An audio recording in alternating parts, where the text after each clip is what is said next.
Hey everybody, and welcome back to the Crypto Night Show. Your host, Superman, in the house. I think we're in for a good show. I think we are. We're going to discuss a lot of stuff that's going on right now with this major bearish scenario for Bitcoin, a retest of the 60K mark back in February the 5th, I think it was.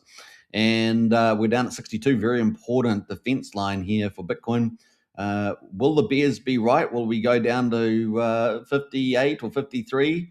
It's those sort of some of the marks that we've been talking about, or will we actually fight with the double bottom and then move higher into the second half of the year? Now, as you guys know, I've been talking about June being particularly a challenging month, and we're going to talk about all that coming up. And so we're actually going to provide a few new insights into that as well, worth thinking about. But on the other hand, we also had Pulse Chain get pushed below that 7,000 mark a little bit.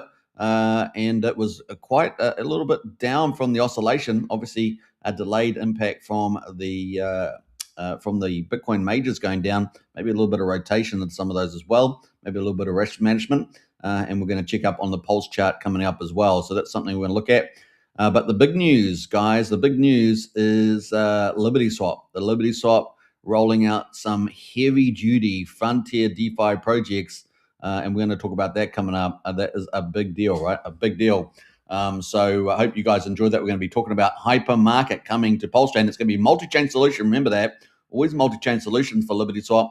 But a lot of the benefit coming back to Pulse Chain, right? That's the whole key part there, particularly the official token of LibertySwap is PCock. So we're going to look at that on the charts. It is a top performer today after several weeks, maybe even a month or two of consolidation in terms of the holders.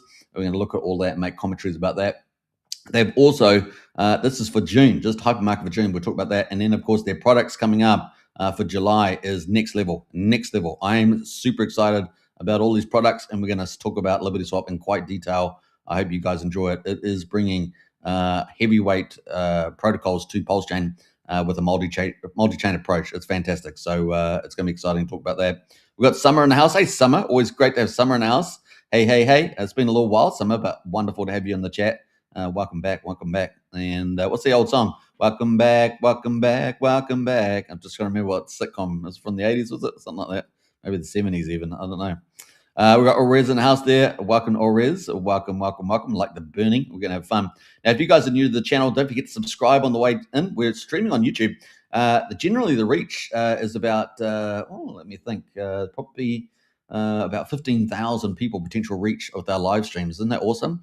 And of course, if people repost on X, that gets amplified. So if you're on X, smash the follow button, but hit the repost button, and you can amplify that 15,000 people reach that we've got on YouTube and X, and you can make it 50,000, 100,000. So it's all really, if you got audience out there, hit the repost and share the channel around. As you guys know, the Crypto Night Show is the largest Pulse Chain influencer that does daily shows. Obviously, I take a few days off for other things, but mostly daily, and also covering not just Pulse Chain, but Bitcoin, Ethereum, and all the secret sauce that you need to know about what's happening in the crypto market. So it's pretty exciting. So share around and get it out there, folks. Get it out there. The other thing, of course, being publication. Crypto Night Show also does a lot of publications. We do a lot of information and promotional publications on X, Telegram, Discord, YouTube. But we also do the Crypto Night Show. The official publication is the Monster Thread. 56 weeks. We've got 57 weeks coming up on Monday, and that is the hottest weekly news on Pulse Chain community. And boy, has it been a blast doing that 56 weeks. And of course, MVS Crypto, the promotional lead for the Crypto Night Show, is the editor-in-chief of the Monster Thread. Does a great job every single week, as you guys see. So share that around, spread it around. And we've just moved into a new publication midweek on Thursdays, down under time, which is Wednesdays in the US of A. And that is focusing on farms and DeFi. So that's coming up. We just did a first quick publication yesterday, but look forward to that expanding in many ways. It's going to expand many ways next week. So if you're a team in DeFi or farming, you want to get good promotion out there. We're only going to be focusing on the ones that have kind of proven themselves. And so you get in there and hit us up, hit myself or MVS up, you can get in on that as well. So we're expanding essentially with the Monster Thread on Monday and the DeFi farming publication on Wednesday, Thursday. You're going to get full week coverage and promotion, which is going to raise your brand awareness and lift your engagement and really showcase many of the awesome projects on Pulse Chain, which is really important as we move from this pivoting bear position, which I think into the second half of the year, which is going to be very bullish, not only for the crypto majors, but I believe for Pulse Chain as well. So hopefully you guys enjoy that. And of course, LibertySwap definitely leading the way on that one. All right, so that's the introduction. Let's get into the stock market results for Thursday.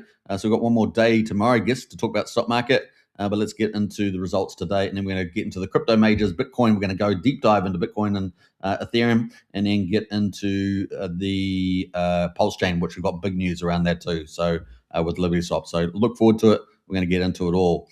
All right, let's jump into the stock market here, and we can see at the moment the US stocks futures fall as tech remains skittish. Non-farm payrolls on tap. Now we've saw that sort of title was sort of yesterday too, wasn't it? And so let's see what the results are now for the Dow Jones for Thursday. Well, it was actually up 1.7%, so a massive lift in the Dow Jones, even though we had futures down a bit. So we're up 875 points, which is pretty crazy, to 51,561. What volatility do we have there? We're at all-time highs, and now we're at all-time highs again for the Dow Jones.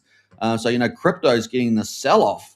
But the indices in the stock market are going up and up and up. And so we've been watching this. But of course, what's the big catalyst for that? What's the big catalyst? Well, AI, right, has generally been the big catalyst. And a couple of the other categories in there probably delayed because they're going to have their turn, right? They have their turn as people look for value, right? That's kind of what's happening there. Remember the Dow Jones top 30 industrials there getting a big lift today after that sell-off the previous day. But this lift today was just fantastic to new all-time highs. S&P 500 is also up 0.4%, and that is up 31 points to 75.84. We can see that's just off the all-time high, only back on Tuesday. So that is doing pretty well as well. And then the NASDAQ is actually just down a fraction, 23 points. That is to 26,830, but you can see that's just off the highs as well on Tuesday. So pretty much record highs on the stock market, but we had this big sell-off on the old crypto, right? Particularly Bitcoin down, which we're going to look at in a minute.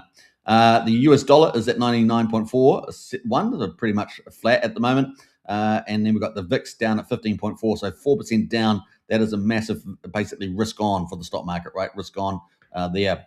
Let's go to the commodities. Commodities, West Texas, just pretty much up slightly at $93 and Brent oil there. But if we look at the last month, we can see that actually West Texas has come down, right? So it was up at $102, $105. It is now down at 93. So remember the inverse relationship to Ethereum, very important, right? So we'll see this pick up, particularly as we get more news out of the Strait of Hormuz and Iran. Obviously, there's a lot of conflict going on there, particularly with Lebanon as well. And so we'll get to that. But we've got the Brent oil also slightly up, 21 cents at $95.35. But remember, that was up at like $111, and we're down at 95. So we're already coming down. This is positive progress.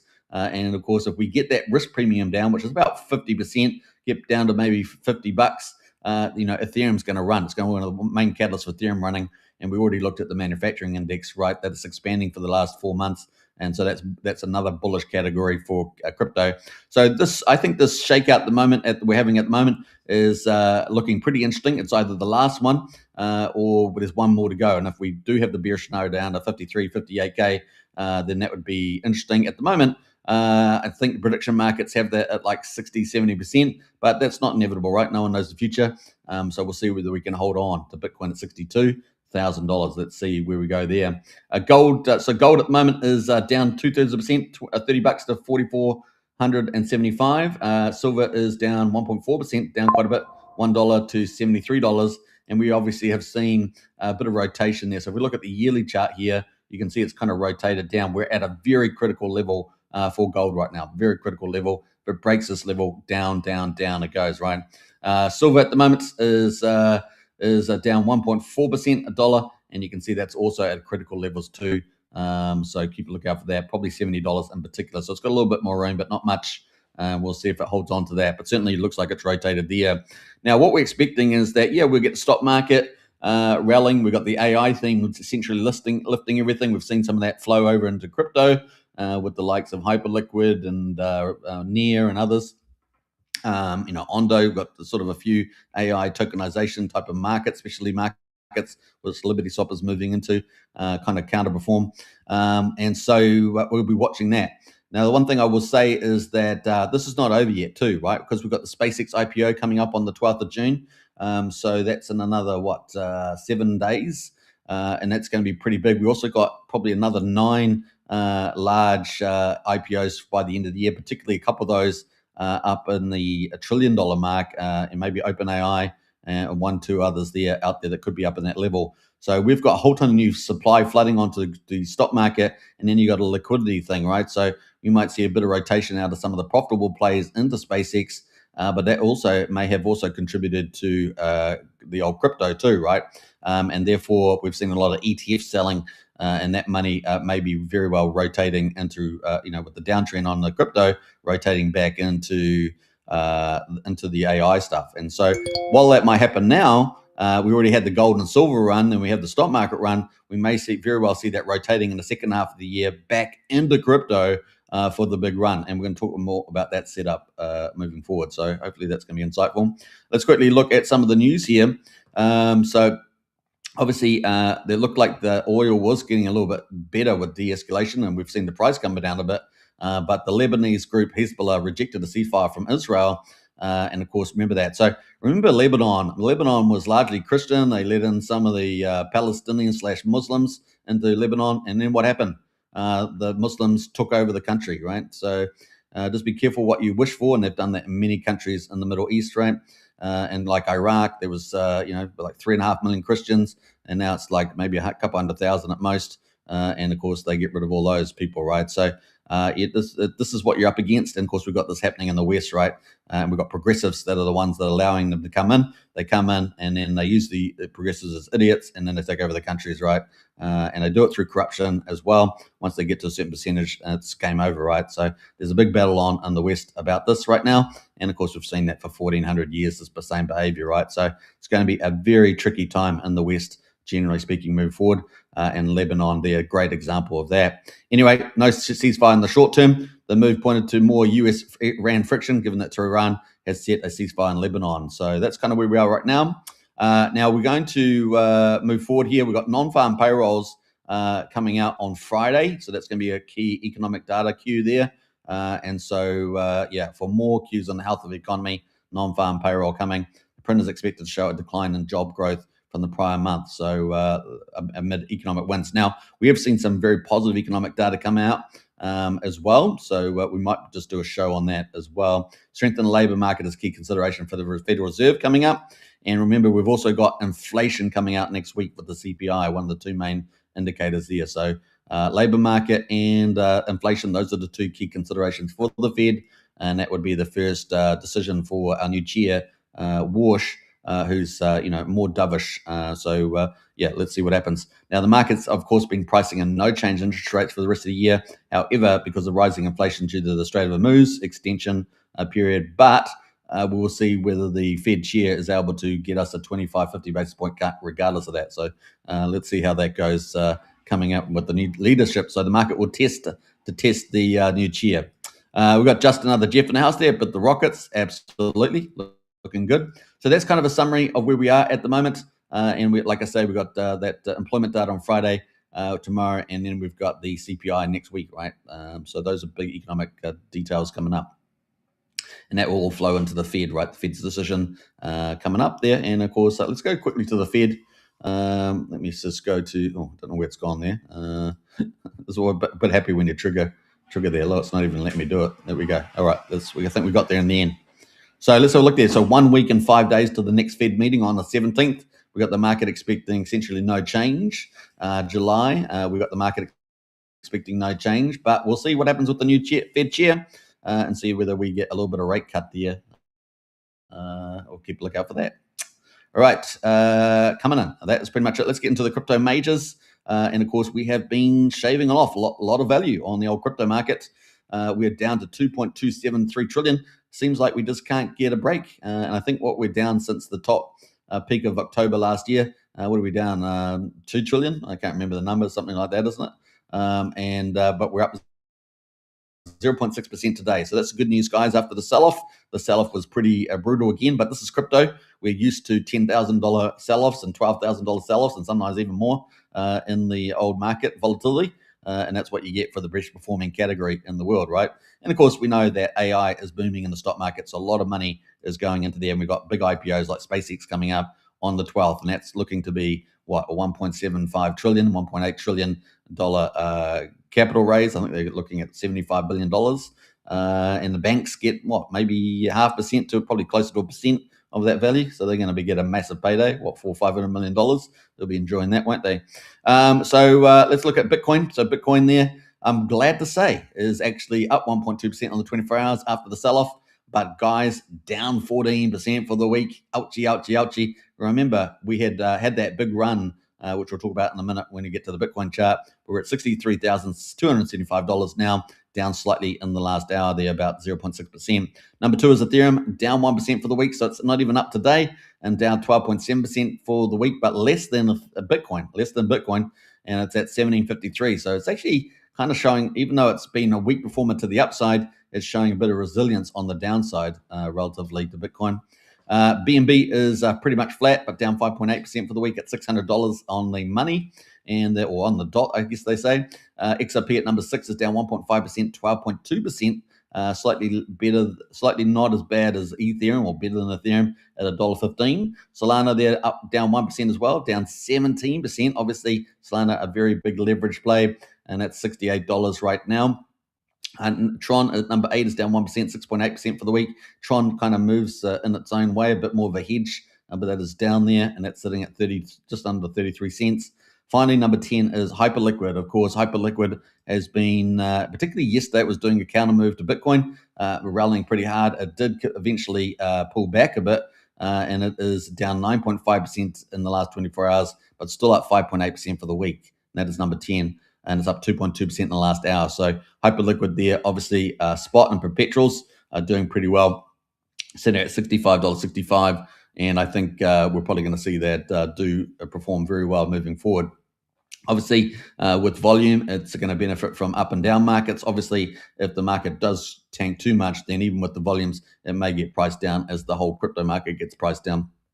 Probably some of the variables there, but certainly is one of the leaders in the innovation market. Now that's Hyperliquid, and we had that's pretty much it. So that's at 5.8% for the week. So that's the best performer in the top 10. Of course, only within the last week it flipped Dogecoin, right? Dogecoin under in a bit of pressure, waiting for the X Money wallet, right, to go public, essentially. The best performer in the last 24 hours in the top 100. Well, we've got Siren up 26%, Dexy up 14%. We've got Binance Life at 9.5%, just up 6%, and WorldCoin up 3.7%. WorldCoin being a very good performer. Obviously, over the last week, it's been one of the winners in the top 100, and that is Digital ID, right? Digital ID, and it's getting a lot of because of the problem of AI. It's getting a lot of uptake from a lot of platforms. Because it's digital ID using your eye scan. Now, arguably, it's only as good as the current day, but it is what it is. That seems to be one of the big ones there from Sam Altman, right? The young, controversial, let's say, at the very least, if not bad dude, is sitting there at number 5.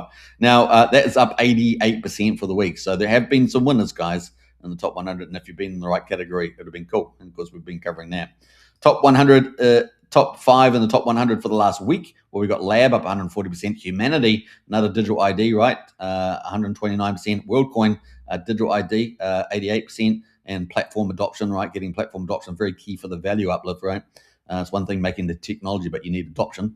Siren at number 4 is up 63%, and then Binance Life up 55%. So those 5 are really making a big move there. But, just further down, you can see Dexy, Hyperliquid, on the move there as well. So kind of cool. All right. So that's kind of neat. Now, I do want to quickly go before we get to the top 1,000. Actually, we'll go to top 1,000. So top 1,000, we've got Bitway up 244%, Zest Protocol up 66%, and Home up 48%. Currently, leading performers there. Trending overall on CoinGecko is Bonk, Zcash, and Hyperliquid, but they're all down at the moment. but I think Hyperliquid already turning green. Let's see whether that moves back into green for the 24 hours later on today, since it looks already like it's having a bit of lift. Now, I want to talk about down the bottom here in the top 100 is Near Protocol. We're going to be keep looking out for that. It's the AI theme, right? So that had been performing well, got sold off overnight, but other than that, was doing pretty well with the AI relationship there. The other big one that we've seen, of course, is WorldCoin with the digital ID. So we've seen digital ID do well. So AI, digital ID kind of platforms. We've also seen, obviously, perpetuals do well with Hyperliquid. Ondo is launching within a was it actually? It's not within a few weeks. It's on the 9th. So in about 4 or 5 days, Ondo is going to be launching perpetuals. They do spot stocks and equities, and now they're going to be moving into perpetuals. Perpetuals in a different way, because you're going to be able to use your securitized tokenized stocks you can hold them and you can borrow against them for perpetual leverage. So that's going to be a big gameplay there. Ondo, of course, dominating 2/3 of the tokenization, which is one of our mega themes for re-rating all of Ethereum, right? So that is ramped up. And of course, this is also on other chains like BNB and Base Chain. So Ondo there coming up, that's going to be a mega play. Looking out for that. So keep a lookout for Ondo. And that's another big news. In fact, it's going to be on the 9th. And then we got SpaceX on the 12th. So yeah, we're going to have a pretty big play there. So we've got some pretty interesting stuff. Internet computer, also obviously keep a lookout for that in terms of that AI type space as well. We're scrolling down here and looking at a few more. Humanity, of course, doing really well this week around the digital ID. So keep a lookout for that. Dixie with the AI kind of theme. What else is going on down here? We're going down to top 100, of course. Let's see, a few more down here. Yeah, so that's kind of the ones that are kind of been doing some pretty cool stuff. Keep a lookout for that over the next few weeks, particularly Ondo coming up very soon. Hey, we got DJ and Hexagon in the house there. Hey, Superman. Hey, good to see you, DJ and Hexagon. Welcome to the show. And we got Hexavator as well. Hey, gang, great to see Hexavator. Get your comments in, folks. Make that chat lively. I mean, it's all about it. You know, it's community, it's crypto, it's exciting. Get your thoughts in there. Obviously, be constructive, and we're a PG channel, so keep it family friendly. But after that, let's keep going. So those are the crypto majors, guys. That's a bit of a theme there. Now, if you guys haven't joined Strategy Club, you want to get more insight constantly every single day around the best themes and the best cryptos, then join Strategy Club. It's fantastic. It's just over $1 a day to join up, so very well priced, and you get a lot of upside for it. If you're busy and you want to get all the insights, then you'll get it in Strategy Club. Now, all you have to do is find the link in the video description on YouTube, join up to the Whoop store, and that will give you a link to the Strategy Club inside our Discord, and you'll join up and you get Discord for free as well. And if you're on X, just go to the top of X profile and smash the Whoop link there. And Whoop, of course, is a big site that people use to join up to clubs, and you can get your link in Discord there. So we'll look forward to seeing you in Strategy Club, and you get all the information flow as it flows in every day. As I'm scraping the crypto knowledge, as it were. So kind of cool. Get the advantage there. All right, getting the big picture is really important. So we do highlights during the live stream, but get the next level on Strategy Club. So there we go. See you in Strategy Club later on. All right, so that's crypto. Let's zoom in on Bitcoin. And Bitcoin here at the moment is obviously we've got the daily, the hourly here. We can see that we had this big sell-off. I mean, pretty brutal, right? So we're all the way up here at 74K, and then we get a nice $10,000, $11,000 sell-off. Even I think it's 12,000 actually. In fact, let's get the ruler out here on the daily. I know we're going to take it from here, and we take it all down there. So we actually had a $12,382 sell-off, 17% inside 2 days and 22 hours. Welcome to crypto, guys. We know that a lot of the biggest gains and the biggest losses happen in about 30, 40 days of the year. And here we are with a big down here. And of course, that's a continuation of the rejection at 82,000, right? But we have recovered a little bit. And so we're only down 10,500. We're down 14%. So we have gained a little bit there at the moment. Now, the question is, are we going to defend the 62K line? So we're back up 3%, about $1,900 over the last 23 hours. Are we going to defend this line? That's the question. That's the question there that a lot of people are asking. Have we got one more leg down? Now, let's have a look at the daily and have a look at the daily chart there. Hopefully it's going to refresh. Always has a problem. Let me just reload this. Probably the best way to do it. And let's go to the daily again. Let's try that one more time. Yeah, there we go. Reset. I don't know why I have to refresh every time. Probably get stuck in the matrix. But we're back down in this zone. Boo, boo, boo. Obviously, we had the 60K back on the 6th of February. We're doing a retest of that right now. The question is this the end of the downtrend? And so let's go to the weekly. Before we do that, let's do the averages. So we've got the 50-day at 74,271.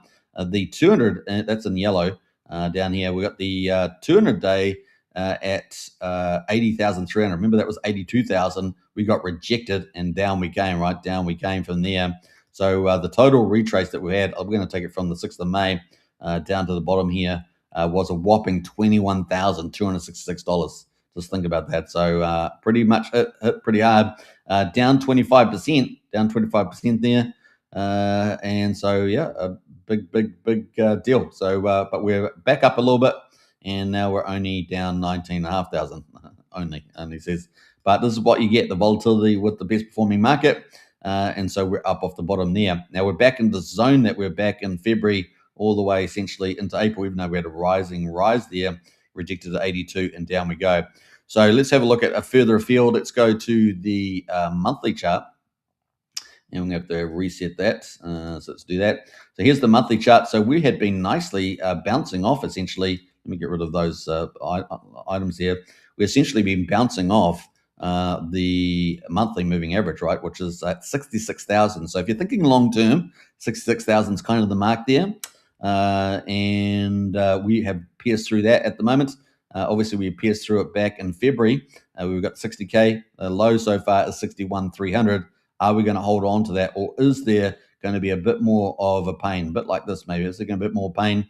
I suggest to you that maybe June is it. Unless we got some negative news in June that flows on into July, that June is kind of the last volatile period, because we have interest rates, we have economic data with the Strait of Hormuz, we have the Clarity Act going through, the Bitcoin Act.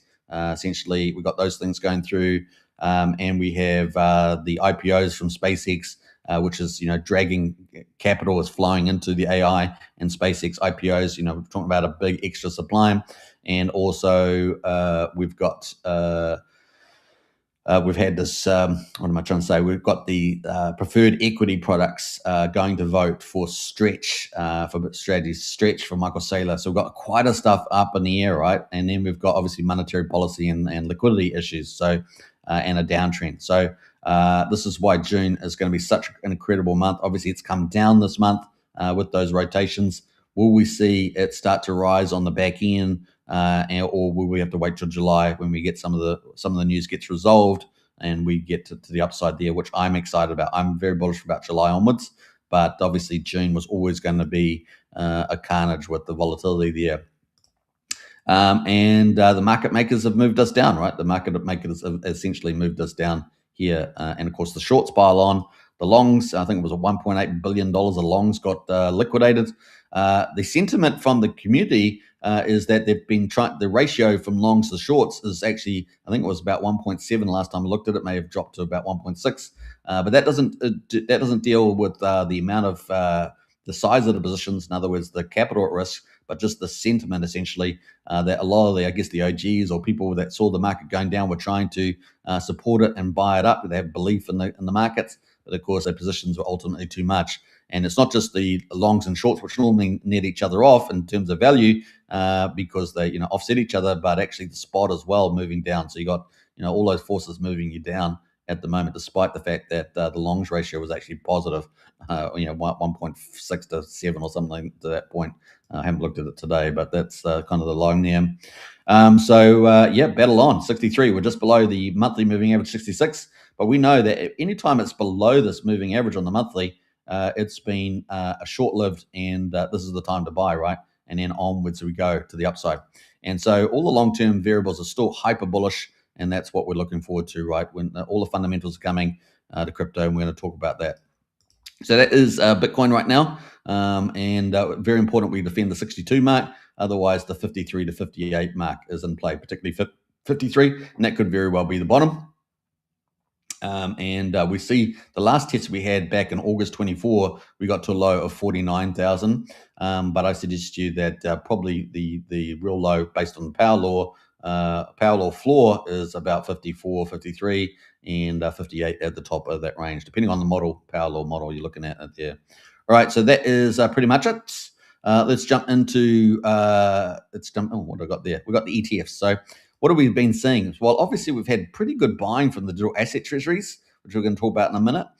This is like Strive and Strategy with their Stretch and SATA products. We've got a lot of other digital assets treasuries looking to buy in the future, not just with debt market products, which we call preferred equity, which is revolutionary over the last 3 months, right? But also we've got a ton of innovation in that space. But we've also got common equity. Also, people sitting on cash, like MetaPlanet and others. Bitcoin Treasury Reserve. They're all in play. So we've got maybe a good number out of the top 15, definitely pretty active in accumulating Bitcoin. So they're still very positive play. And hopefully, if we can get the debt markets triggered, we'll be able to keep harvesting that debt market and buying up Bitcoin. So we're going to talk about that in a minute too. But in the short term, we've got the ETFs, right? The ETFs are flooding out, probably risk management in terms of the general trend from the 82 rejection, but also they've been a big contributor in terms of exiting and selling out of the crypto market as the ETFs, right? So we've got two main corporates, right? If you think about digital asset treasuries and in terms of categories and the ETFs, obviously we have a third category, which is just like independent corporates doing their own thing. But essentially these two are key, and the ETFs have been selling down, right? Profusely selling down. Look at every single day. I think it's like 2 weeks now. I think it's like 2 weeks, but we can see it's negative every single day. 21st of May, 1,300 Bitcoin sold. 26th of May, 4,300. A whopping day on the 27th of May, 9,600 is the net sell, right? So net sales, you can see a lot of it's coming from IBIT, FBTC, and of course ARK, as well as GBTC. So these are the ones really selling us down quite heavy. And you can see that's this constant sell pressure in the thousands of Bitcoin per day. And so all the way down, the 1st of June, we had 6,500. The 2nd of June, we had 7,200. So we had a lot of ETF outflows, right? And these were the ones essentially buying up Bitcoin previously and buying it with this big major mega theme where corporates are coming in through different categories, digital asset treasuries, ETFs, and of course independent corporates, and they're coming in and buying the Bitcoin off all the individuals that typically own the predominant amount of Bitcoin particularly have enjoyed the last several bull market cycles, and they're swapping hands, right? Swapping hands. The other thing that we see is a lot of people that have been accumulating Bitcoin over the last year, typically up at 70, 80K, maybe even higher. We've seen some of them sell out, right, as well. So they've been selling out on the downside. They may be relatively new, whatever. They've been selling as well. That's also adding pressure to the spot sell as well. So we've got ETFs. We've got a lot of people over the last year, particularly at their cost basis, selling down. So that's been moving the market down. And then, of course, we have market makers also move us down, including the perpetual market as well. So a lot of variables there just playing to the downside right now. So hopefully we're going to hold on at 62. That's kind of the key mark there as well. All right, so that's kind of cool. Now, what's on the upside? So those are the downside things, but what's on the upside? Well, the upside thing would be the debt products, right, from the digital asset treasuries. Are they going to come and lift us up? But what we got? We've got a problem at the moment. We've got a confidence problem, right? We've got a confidence problem because we got rejected 82. We're now down at 63. We got down to 61,300. And we're revisiting the old 60K from the 5th of February earlier this year, and we're back at the bottom of that zone. So, we've got a confidence problem, and now you've got the pessimists coming in saying, oh, well, we could go down another leg, down to 53K. So we've got that in the house as well, and that would really be that power law floor price. So we'll see what happens, but will the digital asset treasuries save us in that sense? Because obviously they've been buying up tens of thousands of Bitcoin every month. But that is on the back of the debt market, right? Using the preferred equity products.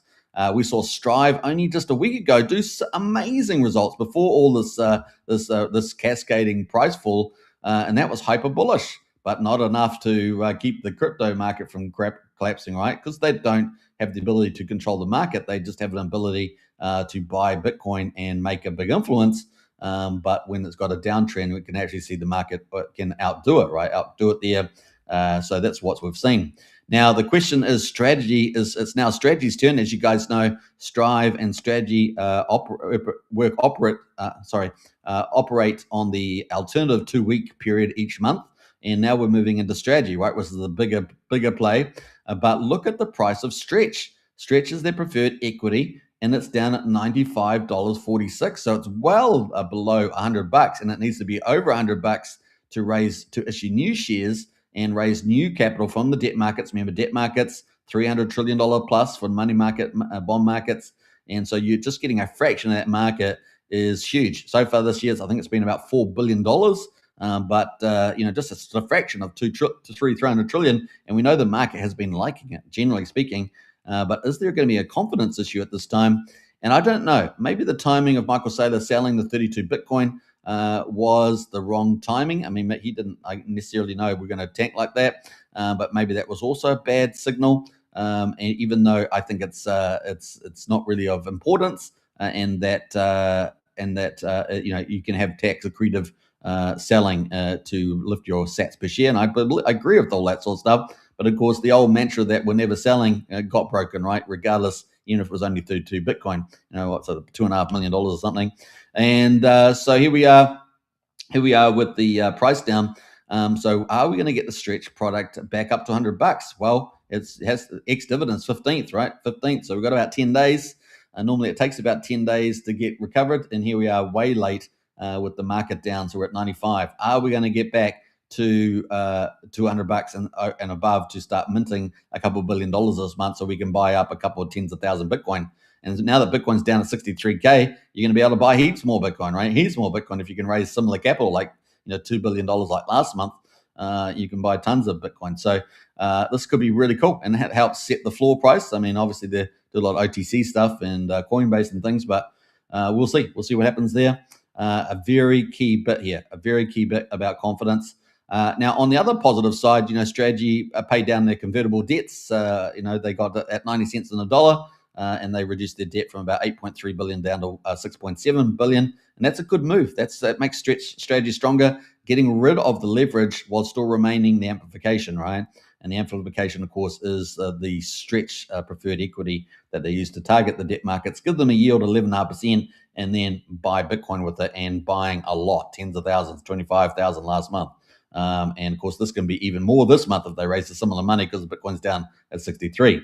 So we're going to watch this. This is very important, guys. Very important that we get this back to $100. Now, what's the problem? We've got headwinds, right? What's the headwind? We've got SpaceX coming on the 12th of June. The 12th of June, guys.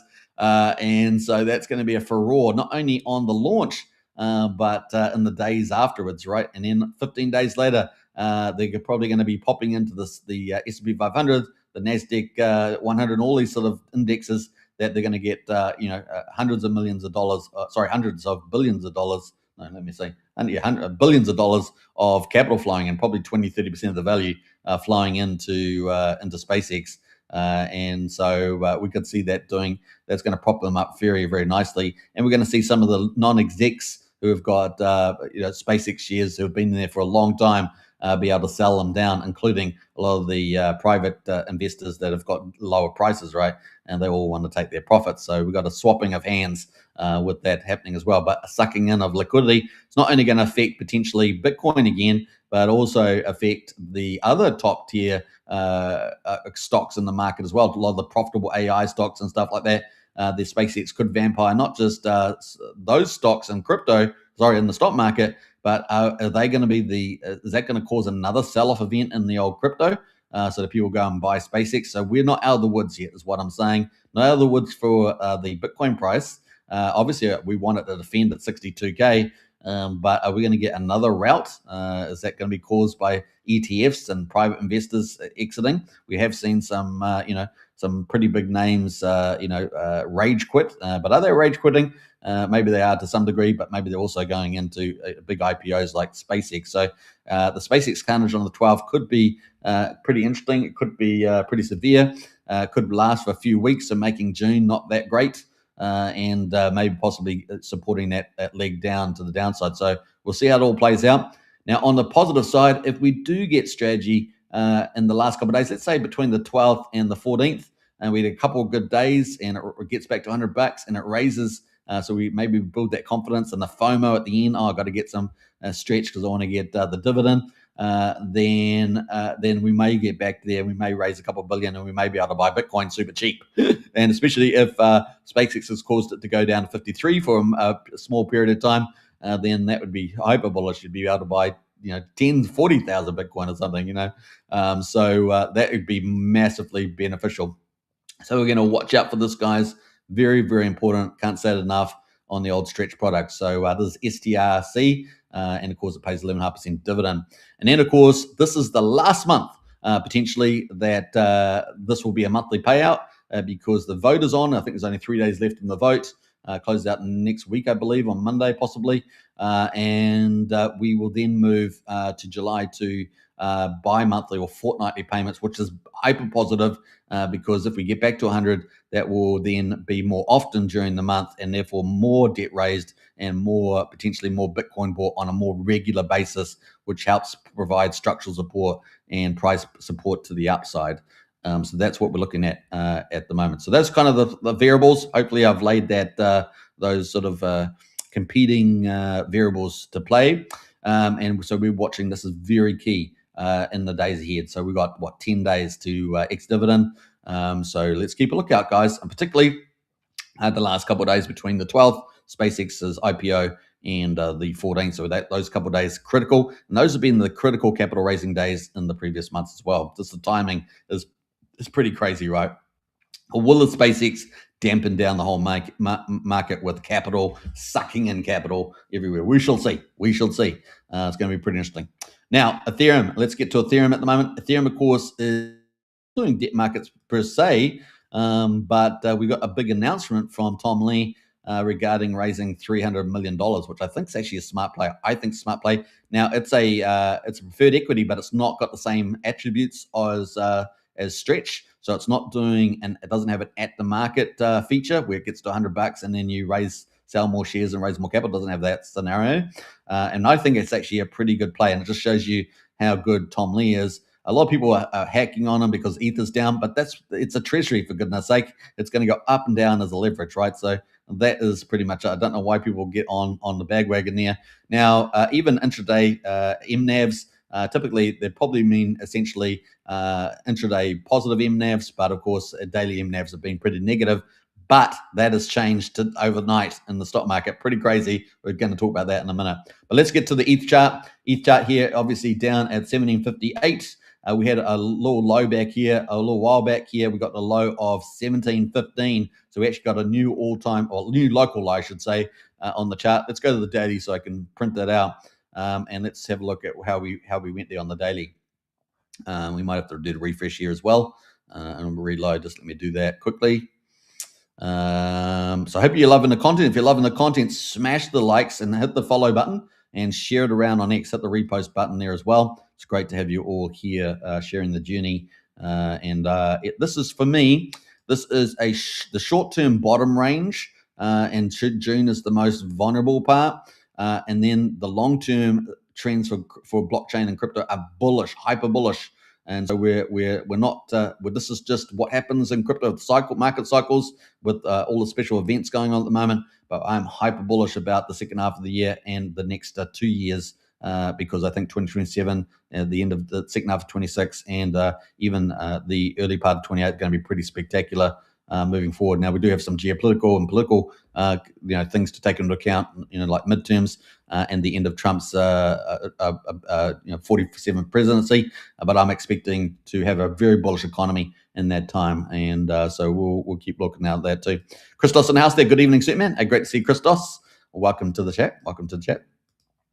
All right, so we're at 1747 right now. We have got down to 1750. Now we bet the previous low in February, unlike Bitcoin, which has not quite got there, $1,300 above.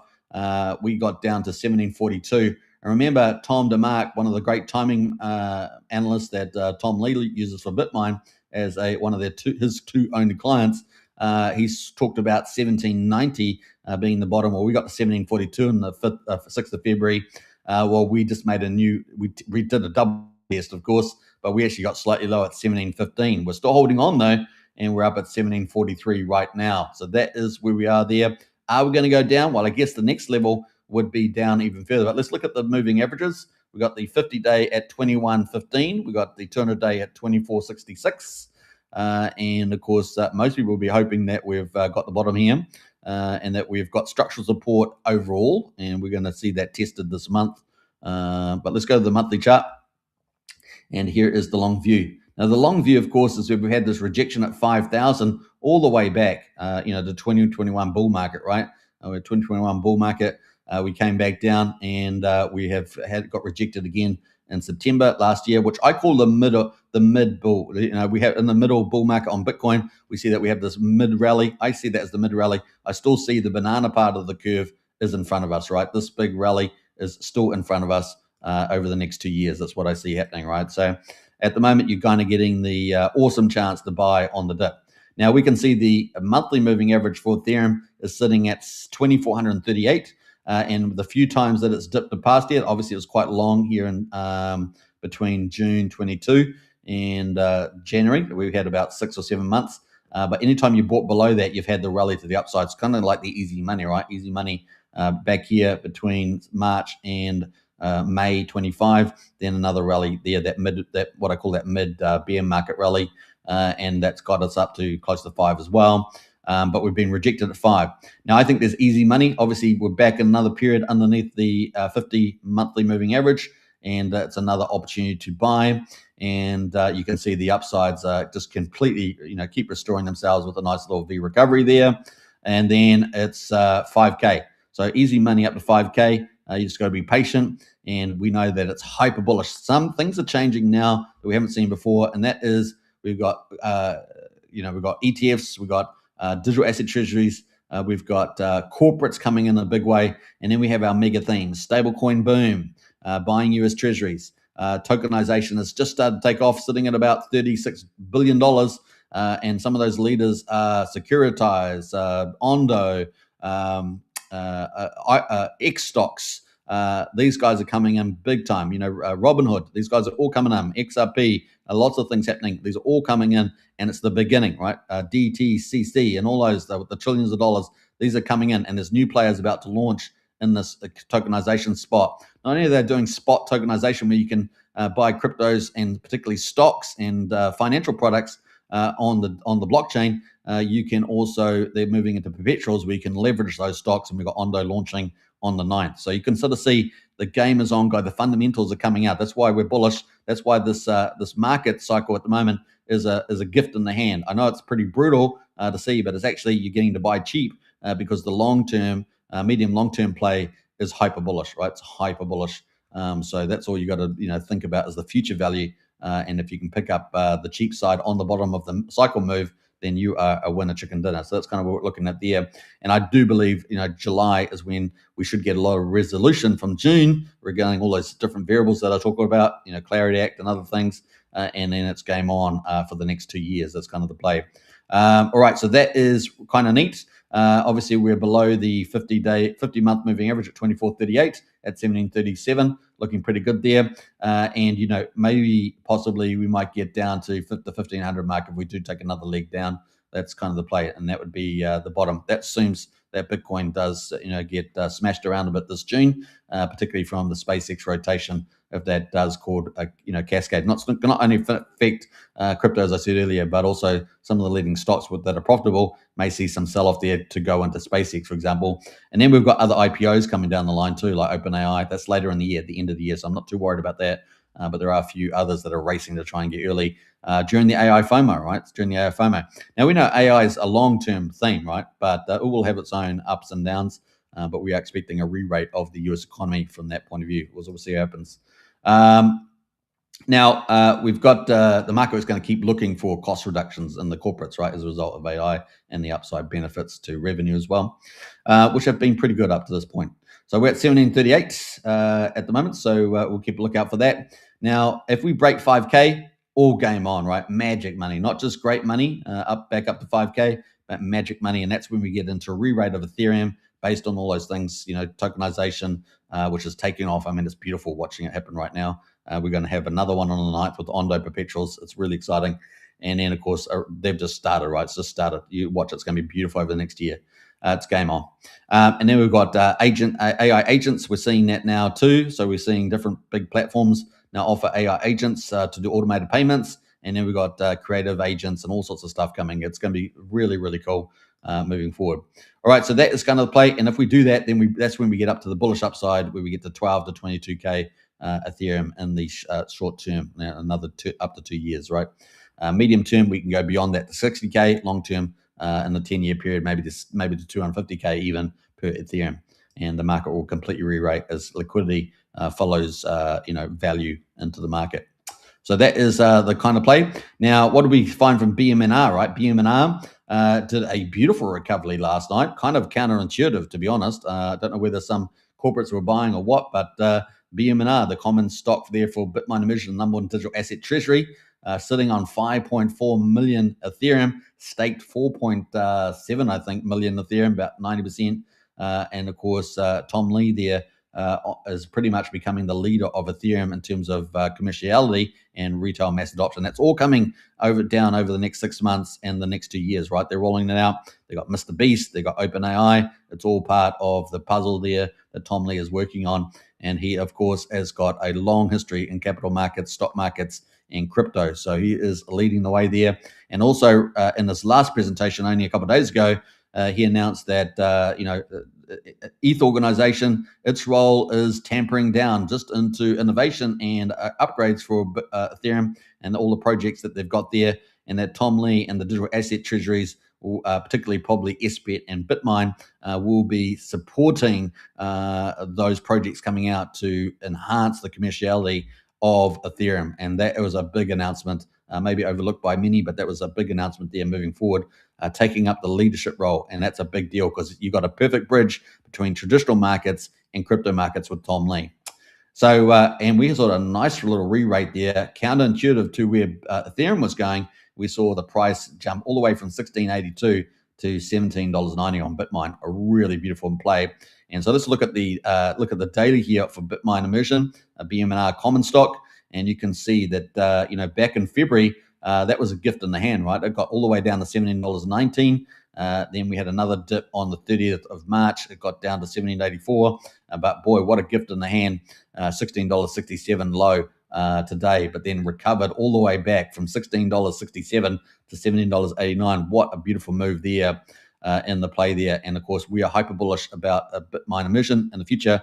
Now, remember, it's a leverage play. So Ethereum goes down, it's going to leverage play to the downside. Of course, if they're always buying ETH, though, so it's going to increase the amount of ETH that they've got. And of course, if Ethereum takes off into these 5K or beyond markets, then the re-rate on Bitmine will be glorious to the upside, truly glorious to the upside. And so we're excited about that. Not only is he doing as a treasury, but he's also being the game maker on Ethereum, right? He's the game maker. Now, there's lots of different corporates doing a lot of things, tokenization, all that sort of stuff, but he is playing a key role in the leadership there, bringing over finance from institutions, but also mass adoption through Mr. Beast. And that could be absolutely, truly glorious for we'll finally have the main way of mass adoption coming there. Now, I think there's going to be a couple of different ways. X Money Wallet and other platforms are going to help with that. Some of the banking payment systems on Ethereum, I think that's all coming. Swift and all these other things. It's going to be pretty awesome. So we're going to see a lot of stuff happening in the payment systems, and I think he's a key player in there, making it all happen.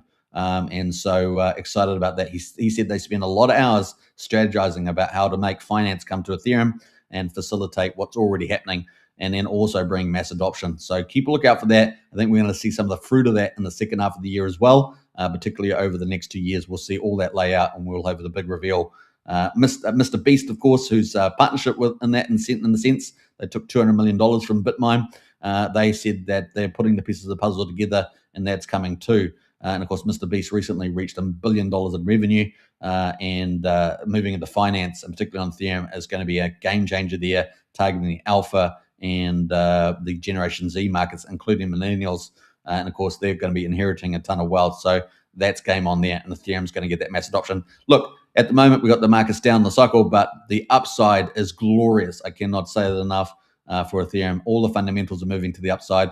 and it's just the markets doing their thing, right? Markets in the short term can be not reflect the value that's been created or the value that's coming in the future for Ethereum. And we saw obviously record wallet numbers, record transaction numbers, and of course the innovation coming from Ethereum Foundation supporting the commissionality. So get it on. It's going to be pretty awesome. Then we've got the Clarity Act coming and the Bitcoin Act coming. It's game on. And of course, fingers crossed those all get through. I think they're probably at least about 60% now at the moment. And of course, the White House has stepped up their support for that, obviously, to deliver to the innovation that's Bitcoin and crypto will bring. So a lot of cool stuff happening there. And of course, a very good surprise there for a big recovery there. Now, what did that mean? Well, the MNAV, which is the market net asset value, right? So it's the underlying Ethereum and other assets that they've got on there valued at market. And does the stock market price reflect that based on the number of shares, right? So does it affect the underlying assets of Ethereum that hold and other assets? And the MNAV, essentially, with that big rebound in the BMNR, got back to 101. So really exciting, guys. Really exciting. So Bitmine now holds 5.4 million ETH. They've got to get to 6 million, remember? About 6,032,000 to get to 5%. That's the alchemy of 5%. And they're sitting on about 4.5% of ETH right now. They've still got $446 million of cash. And they are raising money, right? They've just announced a convertible to raise another 300 million. I think they're going to have no problem doing that. I know sentiment is down. But remember, Bitmine, like strategy, is some of the top liquid trading stocks in the world, right? They're in the top, 200, sometimes even in the top 100. And so I don't think they have any problem raising capital. I think they had 800 million average daily volume last report that they did on Monday. So I think there's going to be no problem for raising that $300 million, and they're going to do that at 9.5% yield.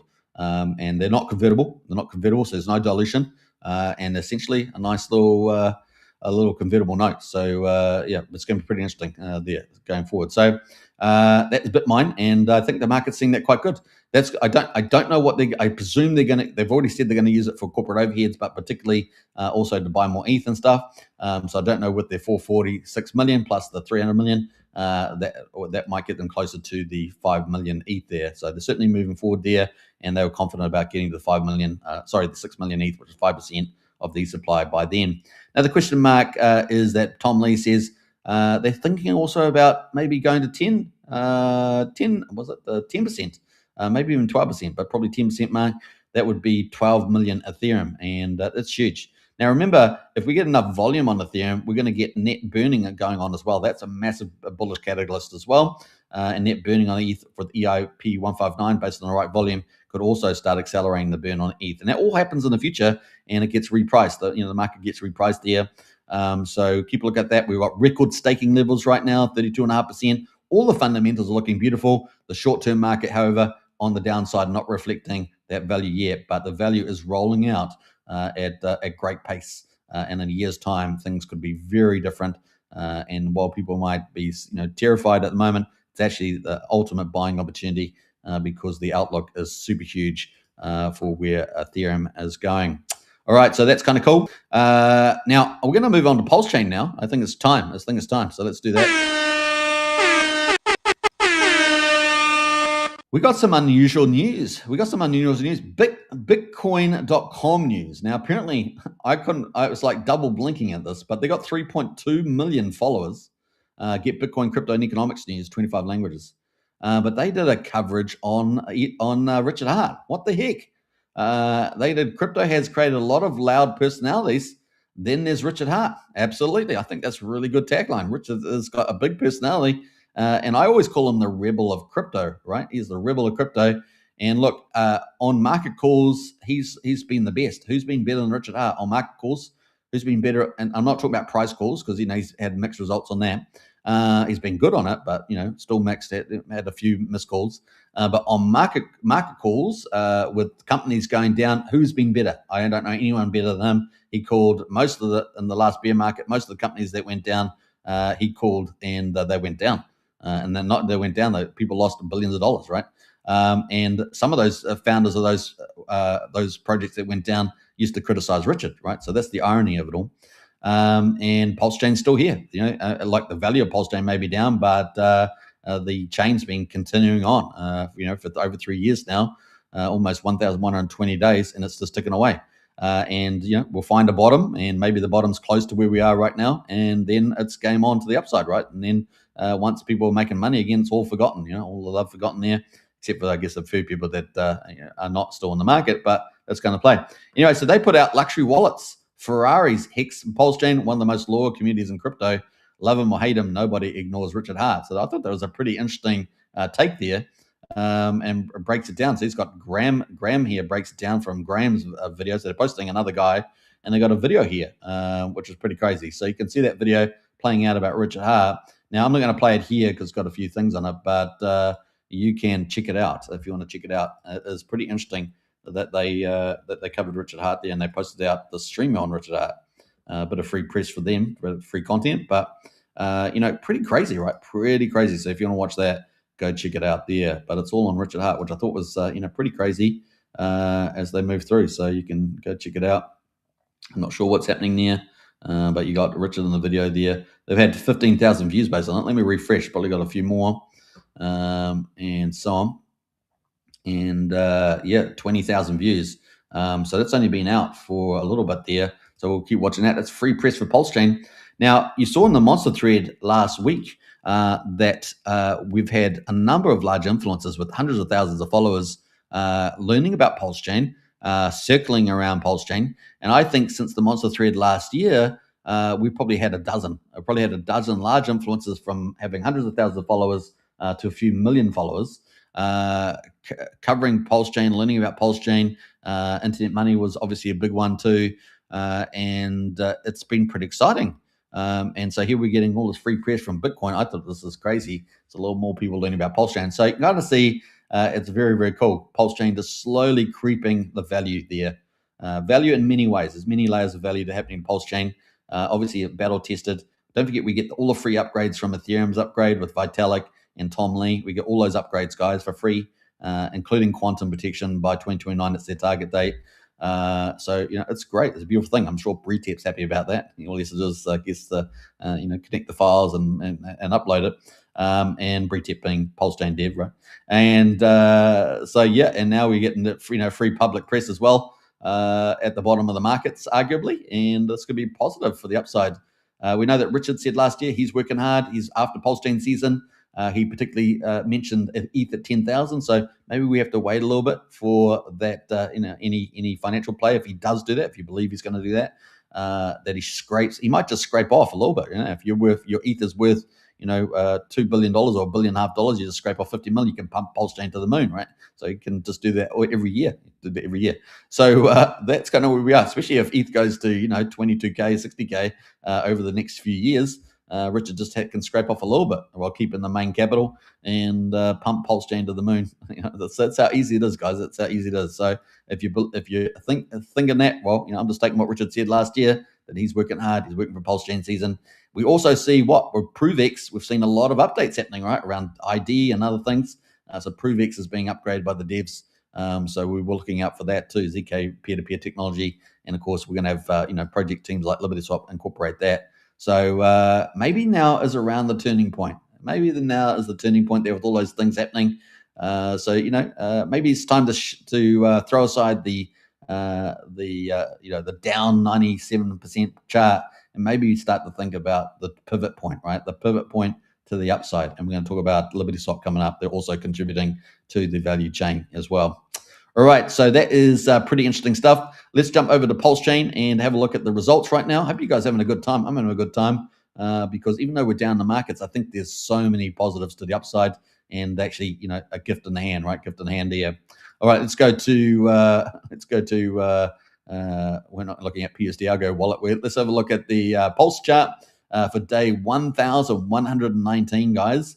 Since Pulse Chain launched on the 3rd of May 2023, a full chain fork of Ethereum based on the 10th of May. And what does that mean? It means that the Pulse Chain is robust, just like Ethereum is. One of the key catalysts that people argue for Ethereum, and of course, particularly over other chains which have had stoppages and been down and stuff like that. Now we've had a few issues around copied contracts because of having no Oracle support. But apart from that, I think we're through all that stuff, and we're getting a lot of new contracts and new Oracles popping up. And we've got Fetch Oracle, got Signum Oracle launching in July.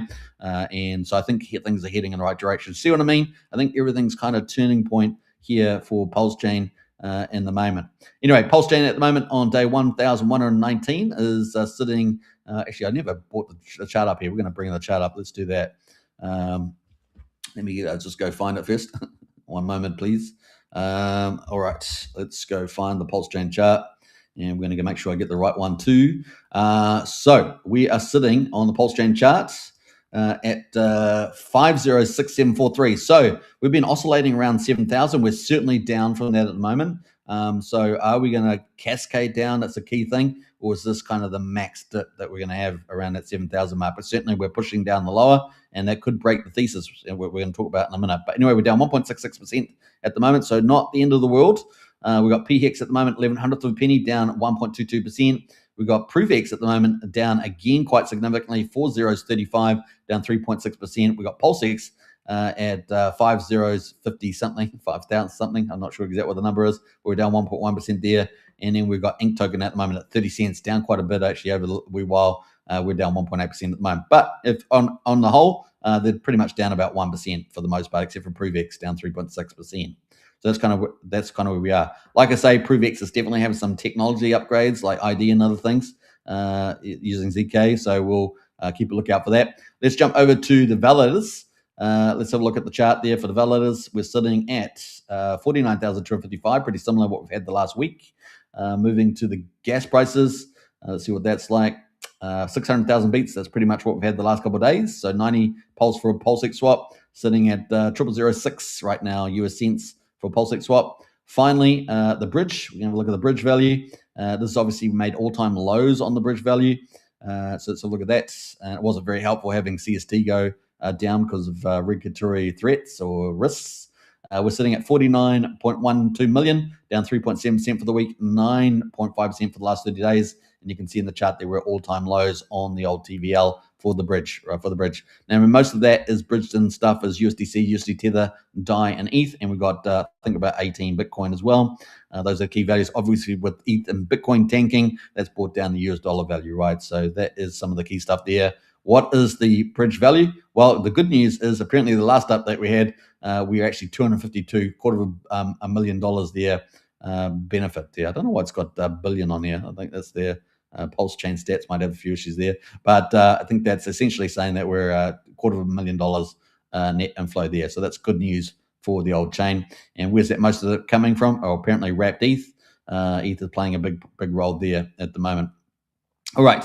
So that is the key marks. Let's go to the liquidity. You guys know I've been pulling in the liquidity side of things. In fact, we're going to talk about a post that I wrote yesterday as well. But the top peers, yesterday, what did we have? We had a massive volume on the chain. What we were up at about 8.8 million or so, somewhere in that ballpark. And we had a huge jump in the number of volumes peers trading. But today we have Pulse Chain up at 2.77 million. Yesterday we had 4 coins over $1 million. Remember that? Yesterday was beautiful. Pulse Chain still holding up pretty well at 2.77 million. We got wrapped ETH at 600K. This is from Ethereum, of course, bridged in. We got PDI, which had done stunning numbers yesterday. It was at 1 point something million, I think it was. And it is at 529,000 right now. Now, remember, PDI is getting, it is a forked, of course. Maker doesn't work properly, so it's not really a legit stable coin. I know people out there argue that, but it's broken, so not really working.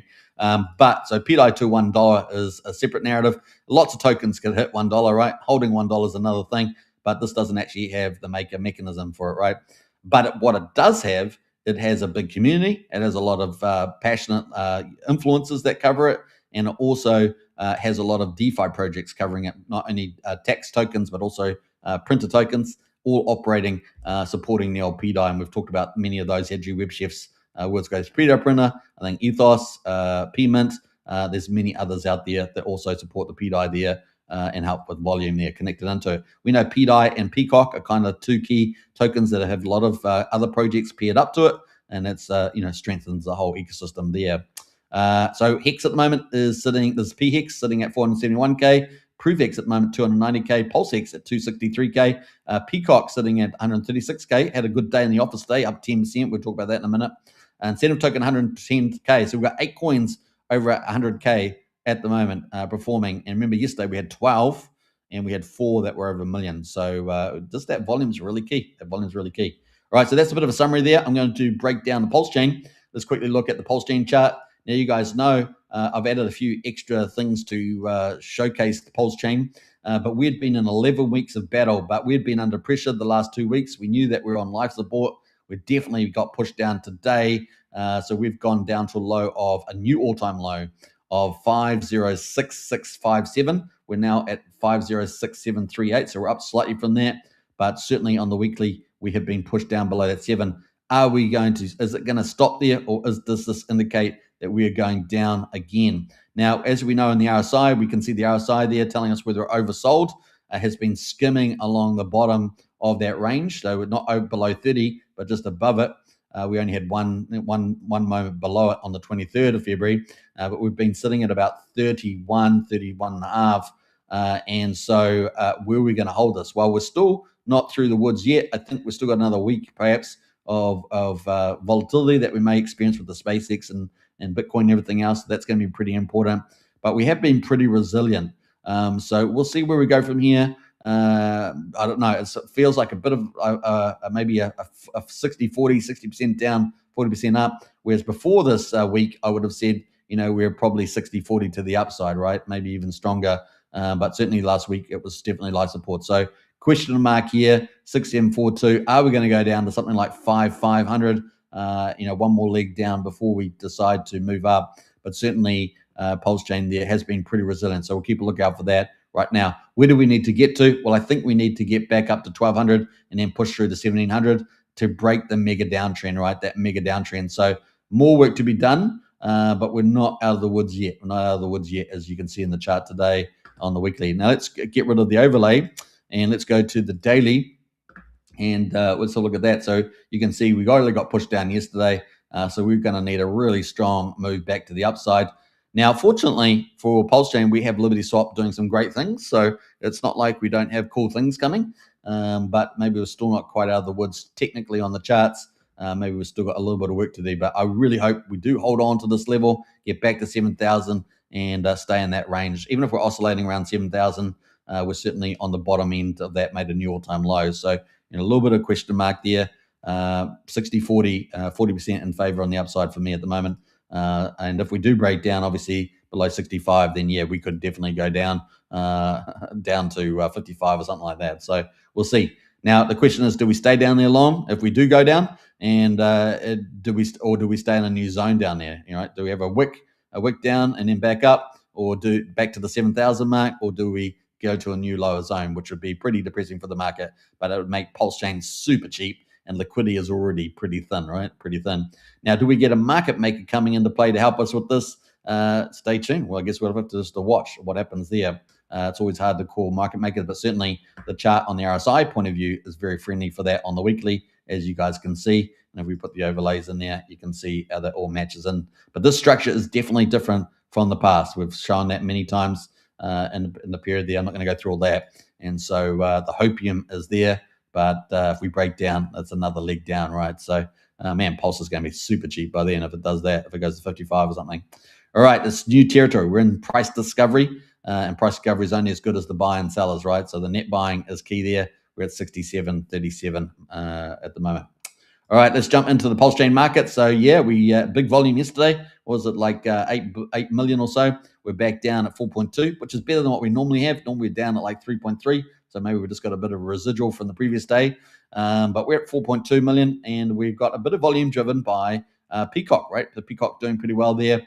Let's look at the top movers, though. SCADA, number one, up 18% almost.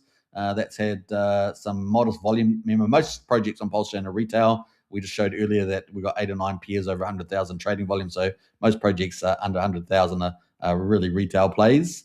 And we've got SCADA there. Is the best performer right now. Now, SCADA is from the supply team, so some good stuff happening here. Let's have a look at that chart quickly. and we'll have a look where that's going. So we're going to go to the weekly. Obviously, had a nice green day yesterday. Looks like it's about to potentially break. Got plenty of room in the RSI to do it.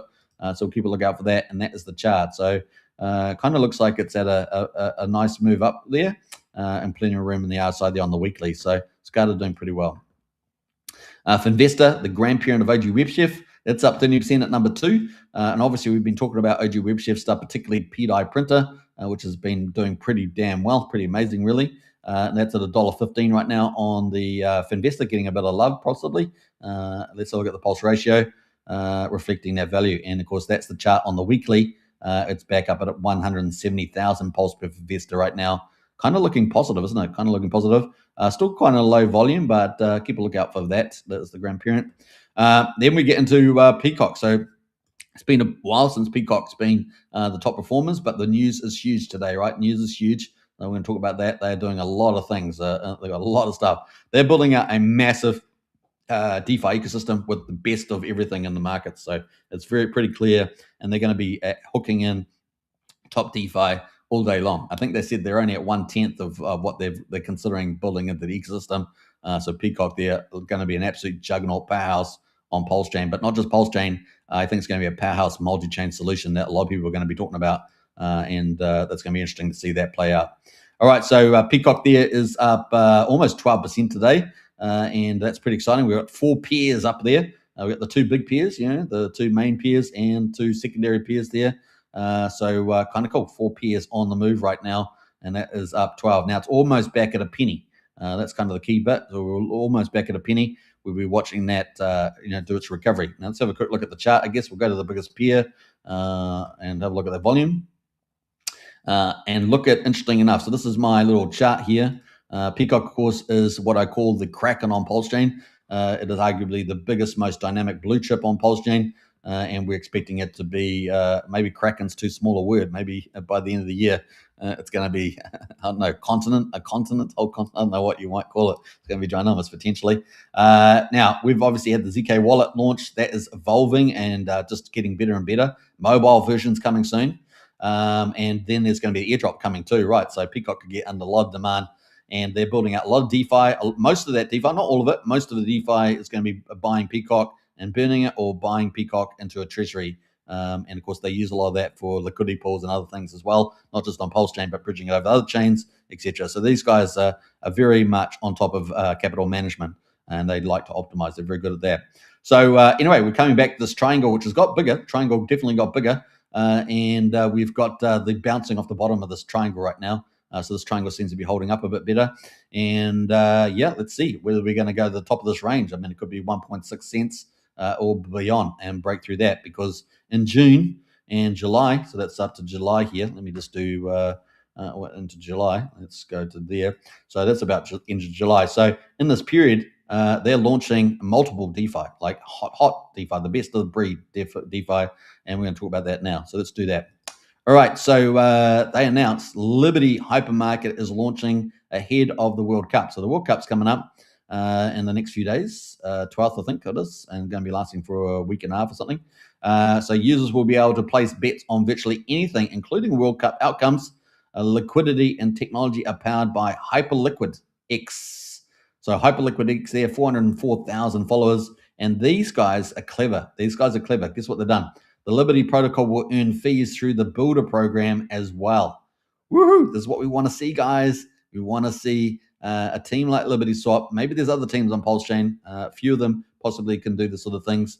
Is hooking into the main crypto players and getting involved with fee earning, getting the notoriety and of the product and recognition of the products they're doing, getting listed on their sites as key solutions at the frontier of DeFi. And this is what we're seeing happen. So really excited about this. I think this is one of the most exciting things we've seen for some time. I was really hoping that LibertySwap would go down the direction they are. And the Blues Clues were pretty clear, because they're always commenting on a lot of these key big crypto platforms and response. And so I always thought that was pretty interesting. And here we are. We're starting to see that fruit of that. So liquidity and technology are powered by Hyperliquid. And of course, Hyperliquid there, obviously one of the hot projects, sitting at number 10 now. So very cool there, and of course doing perpetual markets. So the blockchain to house all finance, trade, build apps, and launch tokens on the same hyper performance chain X by Hyper Foundation. So beautiful stuff there, and using HIP4. The Liberty protocol earned fees through the builder program, so that could be pretty interesting to see how that plays. Now, they also, part of that program, they have some referrals. I'm not sure whether that's secondary referrals, so I'm not sure whether LibertySwap, I presume it will be, maybe for some of their products, maybe about for this product, maybe they'll have referrals. We'll see what happens in that space. Could be something they're holding back. But all fees generated will be used for PCock buybacks. 50% will be used to buy back and hold PCock. So that's the treasury side of it. They'll probably use it for liquidity and other things. And then the remaining 50% to use buyback and burn PCock. So very bullish news there from LibertySwap there. Now, here's a picture example. Can you guys see that? I think you guys can. And look at this. We've got one of the things, May CPI over year. What will it come in at? And of course, CPI is coming out next week, right? Same time as the World Cup soccer. So we're going to get prediction markets here, which we obviously know, Polymarket and others. It's a big deal. So very, very cool. So you can do betting, prediction markets, and this is obviously a big category of value that's being priced in the market these days. And they've got below 4%. So we've got a blue chip now coming with hyperliquid technology onto Pulse Chain. It's a multi-chain solution as well. Big deal. And of course, people can say yes or no and participate in that. So very, very cool to see that. 14,000 views on that so far. Very neat. All right, so they also go, users will be able to deposit Hyperliquid from Pulse Chain and any chain. Obviously, I love this multi-chain stuff. It just allows to get all that capital. Allows people on Pulse Chain too, that on multiple chains to bring capital back and forward. You'll be able to withdraw back to Pulse Chain or any chain through LibertySwap. Users will also be able to place bets privately, powered by Liberty Shield and Railgun. So you also got LibertySwap's privacy with Railgun in there as well, and Liberty Shield. So it's a win-win from there. This is the way. Absolutely nice. More PCock buy and burn. So some good stuff happening there. Big deal. Great to see. I think there's a real winner chicken dinner. But that's not all, guys. That's not all. So let's go down. Let's go down here and check out the other big thing that's coming. And we're going to talk about that too. So let's scroll down here a little bit. So this is the other big thing, right? So we've got Hyperliquid coming in June. June in here. And then we've got, what have we got after that? We've got LibertySwap and perpetuals. And this is huge. This is huge. Now, it's going to be interesting to see, presumably they're going to use Hyperliquid as well, because obviously they do the perpetuals and spot. But to do stocks is awesome. So we're going to be able to trade crypto, stocks, and commodities on Pulse Chain, guys. Is that outstanding or what? I think that's huge. Yeah, that's pretty awesome news, guys. That's huge. That's coming to Pulse. So just the beginning of the phase. We've seen Securitize. We've seen, the Robinhood. We've seen Ondo, which Ondo is about to do perpetuals. They've already done securitization. Ondo's doing 2/3 of the tokenized in the market right now. We've got X stocks there with NASDAQ and partners and crypto doing tokenization. It's the beginning. Already up to $36 billion. And that's just going to scale into the, we'll look next year, we're probably looking at $1 trillion plus market over on the crypto. It could be even more than that coverage. So it's a pretty big deal. So stocks, commodities, financial products, money market, bond market, all those sorts of things, potentially tradable, indexes, ETFs, it's game on. So this is huge, guys. I don't really think the Pulse Chain market's waking up to it. This is a big deal. And it's multi-chain as well. So people from all chains can participate in the LibertySwap product there. So I think this is massive, really exciting to see that happening. And it's awesome. So let's not forget, what else are they doing? Well, what else are they doing? Well, at the moment, they've got a rollout with the Liberty pools, right? And of course the yield product. So that's I think there's different components to it, but that is scaling at the moment as well. So let's have a quick look at that too. So that's what's happening now. So we've got Hyperliquid markets in June with predictions and betting, and then we got July there with LibertySwap perpetuals and stops doing crypto, which we're used to, but stocks and commodities. OMG, guys, it is massive. This is exciting. And then what else? We've got other things coming down the line. These going to be rolling out DeFi hooks all the time. We're going to have Liberty lending and everything else coming down the line there. Stablecoin, they've been teasing around that. Keep a lookout, guys. These guys are rolling out the mega roadmap, and really is the Kraken blue chip dynamics on Pulse Chain, right? So very excited about that. Now, all fees will be used for PCock buy and bans. So even their next products are swap and perpetuals and stocks and commodities. So you're going to be able to buy stocks, guys, and hold them and commodities as well. So gold, silver, whatever, it's all going to be game in there. I don't know how many of the rare earths. There's about 14, 15 rare earths. Maybe they'll have that on there too. I don't know. But certainly the main commodities. Maybe they'll have copper. I don't know. Copper there. We got 50% for buybacks and burns of PCock, 50% for buyback and hodl of PCock. So a lot of potential fees. All these are adding on top of each other, layering on top of each other to build the treasury and buy and burn PCock. So it is pretty awesome. They've been consistent. We love people when they say something and when they do something, they match those together, and you got your best friends, besties for life, right? Besties for life there, the old PCock there. So exciting stuff there going on there. Nice stuff. All right, so that's some key stuff happening there at the moment. And I want to just pull back here. How are we doing for time? We're up to an hour and 25 minutes. Man, we're just having so much fun lately, have we not? Yesterday I did like a 2-hour live stream, for goodness sake. And here we are. But I want to point out a little bit there. Don't forget, if you're on X, hit the repost there. We only got 2 reposts on the show. Come on, let's get this out. This is exciting, guys. Let's repost that show. Just take a minute right now and smash the repost. I mean, come on. This is huge news. Huge news. All right, so let's get into it. Now, I wanted to get into some of the big stuff here. Now, I posted this out about Hyperliquid, and this was just this morning, guys. This morning. This is the CEO of Hyperliquid, David Shamez, and of course, talking about Hyperliquid strategies. Now, LibertySwap is deep into this Hyperliquid. So, Hyperliquid being in the top 10 now, just flipped, what is it, ADA, not ADA, it flipped Dogecoin into the top 10 over the last week, and it is just powering up to the upside. It is huge, and now we're deep in the weeds now with this. This is awesome, guys. This is so good. So really excited about that. Now, I did a little review. I just decided, we've had some major changes in Pulse Chain at the bottom of the market. Arguably, we're at the bottom of the market, and we're either there or pretty close to it in finding the market, right? Assuming we don't get one more leg down in June, right? In June. But if all holds up, we keep fighting that 7,000. We get a rebound on the next day or two. We'll see. Maybe it might take a week or two. Maybe we'll take a week or two. We're pretty close to it, I think. So Pulse Chain Dex is expanding on Pulse Chain. So Switch, of course, from Brandon's been doing a great job. And then LibertySwap, of course, doing a great job there. Both of them expanding our DEXs. Now, I did this yesterday. And, of course, the data is based from TVL from DApps and volume from DEX Screener and DApps, right? So I had to do a bit of reconciliation to make sure the data was fairly accurate, right? Now, excludes 9-inch because 9-inch has controversial things about it, right? So excludes that. But we got PulseX at number 1 there. So PulseX, I went through and manually added the TVL sitting in the 3 pools, right? The V1, V2, and the stablecoins. So $53 million, 24-hour volume yesterday. We had a good volume day yesterday, so it's obviously got the high volume from yesterday. Not the peak volume, but certainly the high volume at 6.5 million. We had 5.4 million volume, obviously Richard Hart there, PulseX.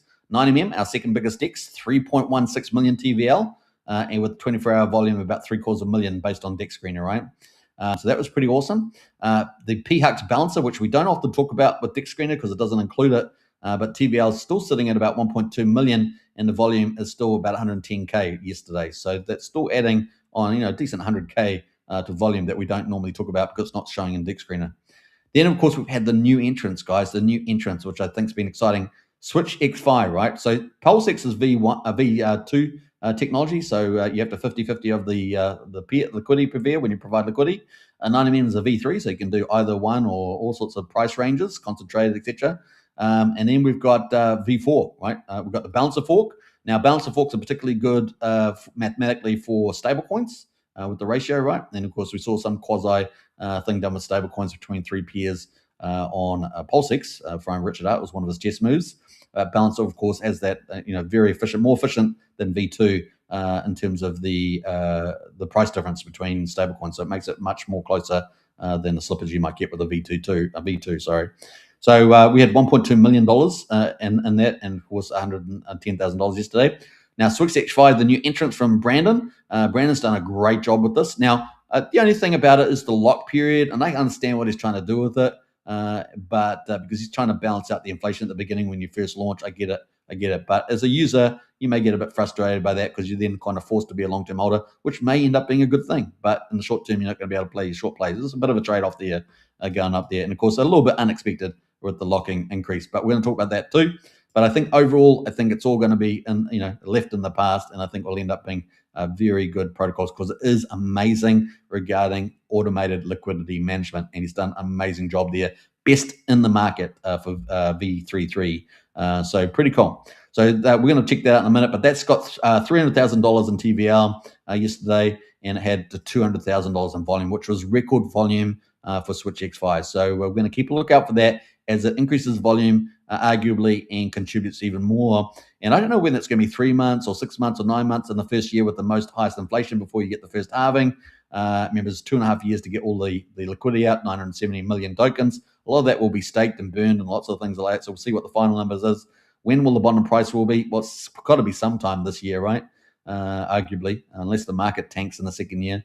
But it's got to be something. If the next 2 years is bullish, then we may see some good stuff happening there with the price as well. So the first year is got the most inflation coming out. So watch that. A lot of it gets locked and burned. So that's an issue for it in the future. 2 years time. So it's going to be pretty interesting watching that. And of course, how does it earn more volume, earn more fees, and become more valuable? Right? I love it. But the technology itself, beautiful. With the automated market making there, taking away all the clever stuff away. You don't have to be brilliant anymore, and you can just let it do its thing. It's going to do all the hard work for you. Now, Liberty Pools, of course, that's been around for 21 days. Liberty Pools has been around for 8 days. This was yesterday, so that you can add one more day on. Liberty Pools, 8 days. Now, really, Liberty Pools only really ramped up yesterday because they had their first DEX aggregator that I'm aware of, which is Petius, our top DEX aggregator. Although I must say, SwitchX must be getting pretty close.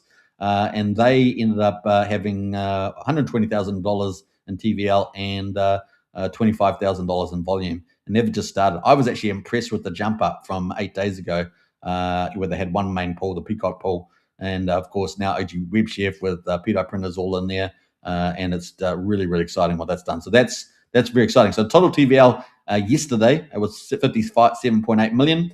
The 24-hour volume was 6.5 million. And these 5 DEXs are really playing a huge role in expanding that, and particularly the 2 new ones. SwitchX5 gives us V4 and automated liquidity management, which is beautiful. And then Liberty Pools coming in with a V3. And of course, they're going to have their own secret sauce around that, the yield protocol as well. We'll keep a lookout for that, including some global dashboard stuff, which they said is coming, which we're going to look at in a minute.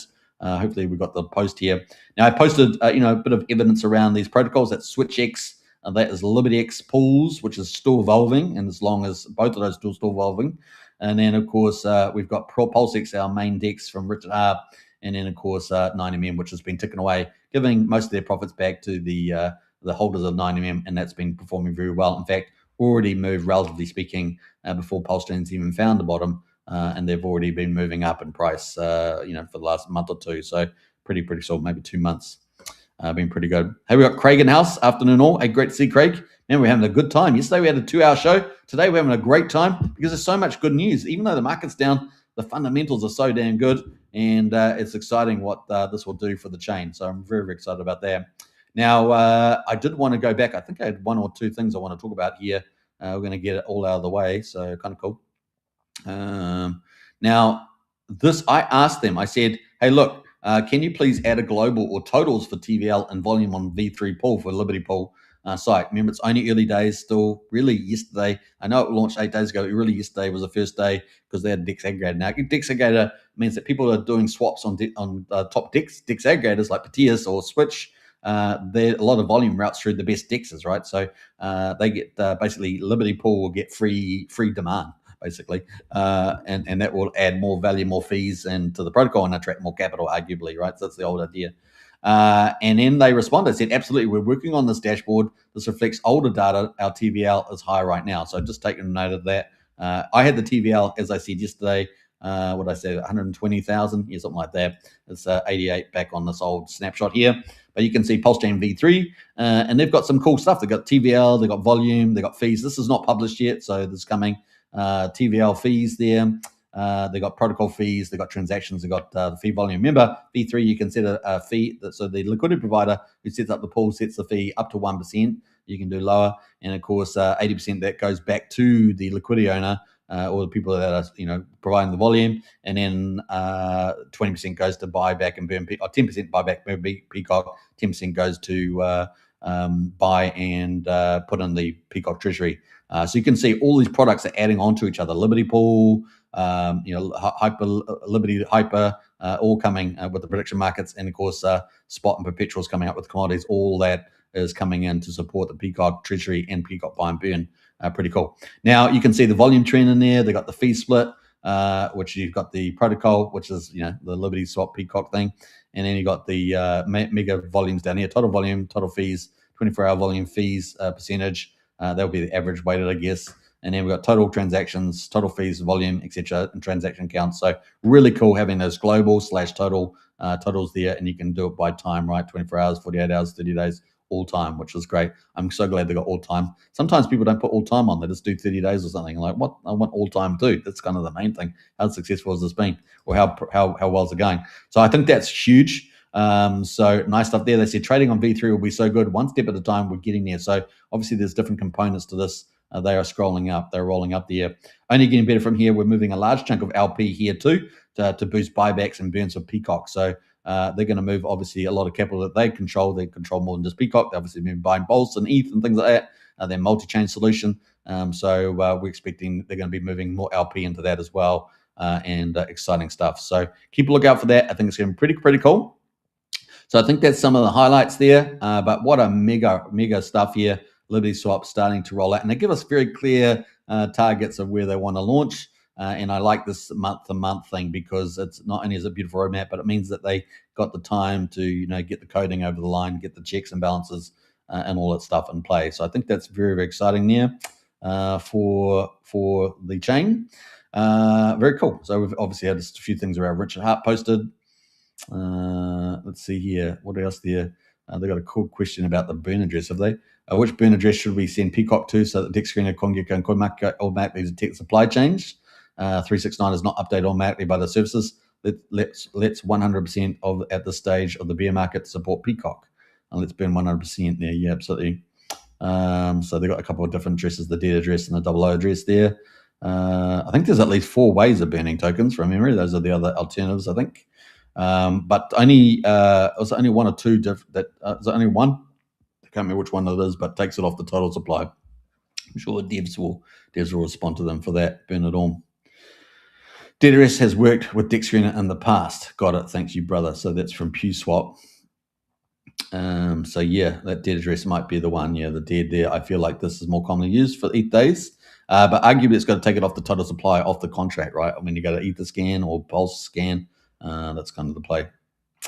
All right, seems like a better option. Is widely recognized as the 000. Yeah. All right, so that's kind of cool. What do we got here? It's cool to see Crypto Coffee and Alpha Baller. They're doing these ZKX wallets from LibertySwap. So remember, LibertySwap, we got the yield protocol. We got the Liberty Pool V3, which is evolving, right? And then we've got the perpetual markets and spot market coming with commodities and stocks and stuff, which I think is brilliant. That's major.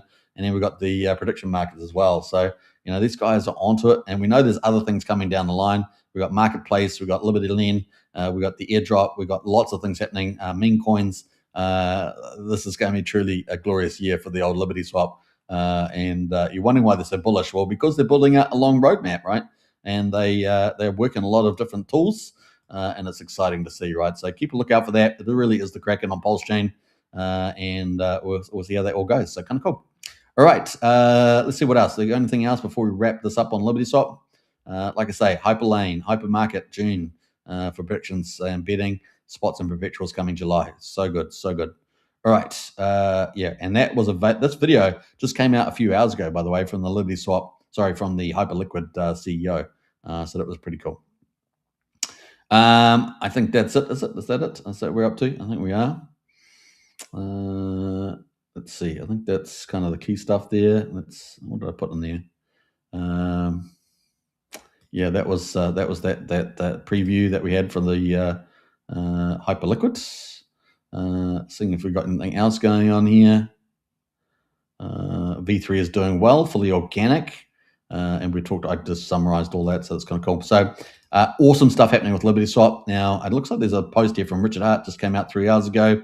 Pulse chain is better than Zcash. Why? Well, Zcash was just emergency patched and the network down for many because a vulnerability was discovered and patched, but it's impossible to know if it was ever exploited unless an exploiter confessed. It's a funny property of most privacy coins that you can't detect if someone inflation bug or not, because you can't actually count the total supply. Pulse chain is safer software. Ethereum is Pulse chain's testnet, and it's a wonderful testnet. And that's what I get back to saying. We got a free innovation roadmap with the EIEP upgrades. We can pick what we want essentially, and it's fantastic. And of course, we've got the battle-tested Ethereum / Pulse chain operating like a boss with slightly improved tokenomics, right? The IEP 1509's got extra 25% burning, etc. And it's pretty cool. And the block times as well. All right, so keep a lookout for that. Now, obviously for EIP 159, we need more volume, and I guess it's coming down the track. But essentially, I think most of the tokens Pulse is still deflation in many ways, and also PulseX obviously is deflationary, and Hex of course depends on staking. I can't remember Crispy Man's recent report, but obviously staking happening near it as well. Pins the old Hex. All right, so that is pretty cool. What else? I think that's it. Is that it? So did we go through everything? I think we did. So PCock sitting at 98. Let's jump out of there. We're still going down the rich list. So Zero, which is doing about 10 different DeFi protocols. They essentially seem like they're maybe part of the PCock team or something similar. They're part of the Quadfecta. They're up 9% right now. We got Zendog, also part of the Quadfecta with PCock, tied into PCock. That's up 5% right now. So all of them getting a lift from PCock's rise. PCock moving into number 2 spot since we were started, and Favesta got pushed down a little bit there. Zendog obviously in as well. So we got Zero, Zendog, and PCock all on the move. The Pulse guy is part of the Quadfecta. So we've got all of the PCock ones, the leader ones there, all moving up today, up 4.4%. So PCock there shining a light, but not a big day. Not 30% gain on the news. I still think the market's underappreciating it, and maybe it just has to wait till those products start launching. But V3's pool's rolling out. It's increasing in capital, and of course a multi-chain solution. So we'll keep watching for that. Liberty right now, number 10, is up 4.6%. Saw some Minimil, the special food maker in Europe, still sitting on Pulse Chain, but not using their buy and burn pool. They've probably got 20 million plus. I don't know. I could probably do some math on it, but that's just sitting there probably in the coffers. They're supposed to go to Solana, but here we are. June already. We're still here. I need to get an update on that. I keep saying it, but haven't got round to speaking the Deutschlander. But that's Wolfgang, right? CEO, up 3% there. We do have a few Pulse Chain influencers, and one of them I think works in Source on Minimil, and we haven't seen anything. I don't think I've seen anything from them recently. So food for thought there. One of the UFO peers, a couple of UFO peers in the mix, 13 and 16. They're up just around about 1% or so on average. Ink Dollar sitting at $1.04. That beautiful premium faster bill. You know how to make a stable coin profitable. It's up 1.6%. I guess if the market sells it down. We've got a PulseX peer in there, of course. No volume on that one, or a little bit of volume on it. Number 17 is Top Hat. Now, Top Hat is quite a bit of its LP tied into PCock, but also Pulse. That's up just over 0.5% right now for Crypto Coffee. Teddy Bear from James Maria up 0.6% with the Troper. Bonnie has actually not done too bad lately, is it? It's up 0.5% right now, and that is on the rise. Look at that. It's on the rise. Let's go look at the Pulse. I'm not sure who's running this one, but that's doing pretty well on the old Bonnie. Recent meme coin, was it? Inspired Richard Hart's first ride. So there we go. And that is says it's got no issues. Obviously, do your own due diligence. It's been around for 1 year and 3 months, but look at that chart. It's who's holding that chart? Who's buying that up? It's a pretty invincible one. All right, so Bonnie doing pretty well, obviously, as you can see, all time. We've got Solid X peer there for some reason. It's slightly green, and that's it. So we got 21 peers that are in the green out of the top 100 trading, but PCock leading the way today along with SCADA. So SCADA and PCock for net supply, and PCock they're moving away. And maybe it's just the beginning. We saw that triangle chart. Maybe it's just the beginning of a rally there for PCock after it's had a bit of a consolidation. I guess you got to get rid of a few of the big OGs from the beginning of pump tires time. It certainly got rid of a few of them about a month or so ago, maybe 6 weeks ago it was, I think, and just been just slightly floundering with Pulse stand down. Now the big losers today, well, GoPulse. GoPulse shut down, but they've moved their websites going over to LibertySwap. That's down 19% right now. Still a decent capital, 37k liquidity, but I think the GoPulse guys pretty much sold into that, didn't they? After they passed it on to LibertySwap. But let's have a look at the price there, just below 4 cents. Let's go to the daily here. Actually, let's go to the weekly, right? So that's the weekly charts there. Look at the volatility. Let's go to the daily again. Look at that thing. So no doubt the red candles probably are GoPulse themselves sending it down. Obviously, it's my speculation, but it seems to make sense. All right, so we've got PMint there as well, down 70%. One of the PDI projects, right? Now you put PDI in, you get PMint.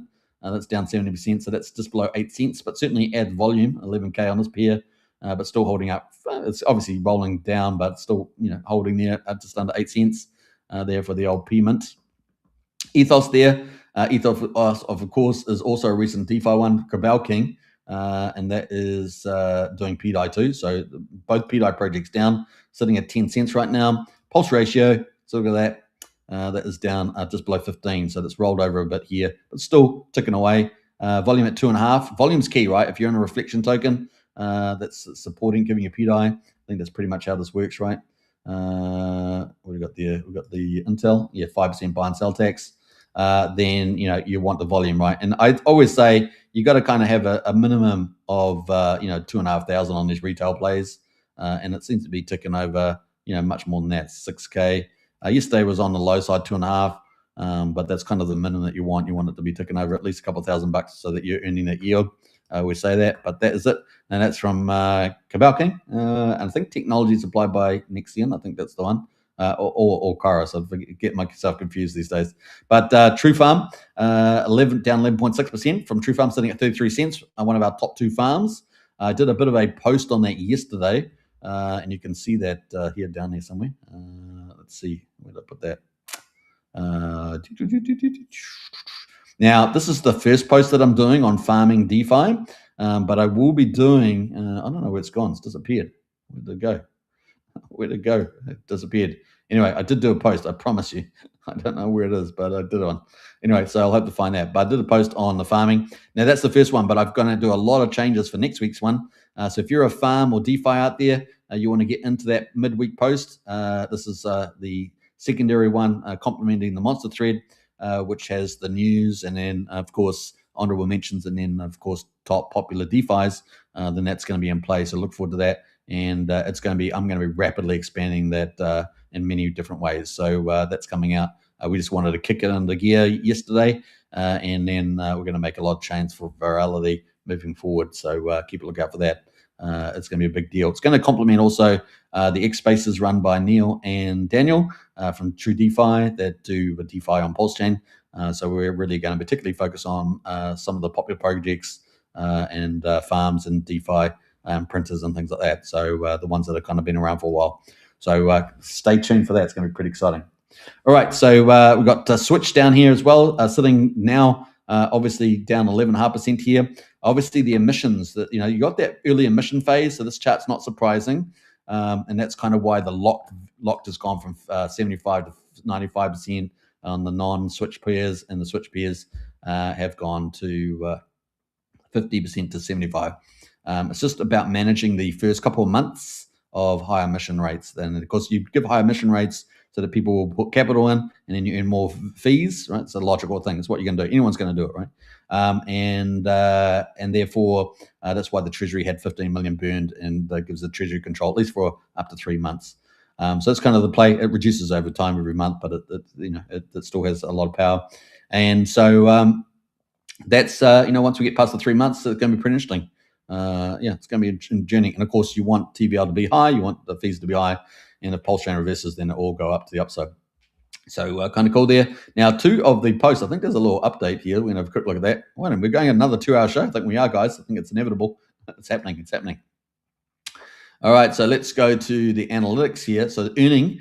Now, remember, this is V4 or 3VV, I think V33. But we've got 2 pairs, and then they saw the 2 pairs yesterday. In fact, I front run my coverage yesterday. I think front run the news update about it. So I think I was ahead of it early.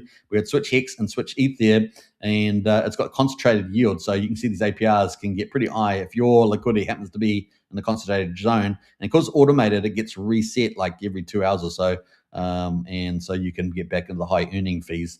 But the thing with a lot of the fees you're earning, if you're in Switch, 75% is getting auto locked. So you're becoming a long-term owner basically, and it will come out in 2 years.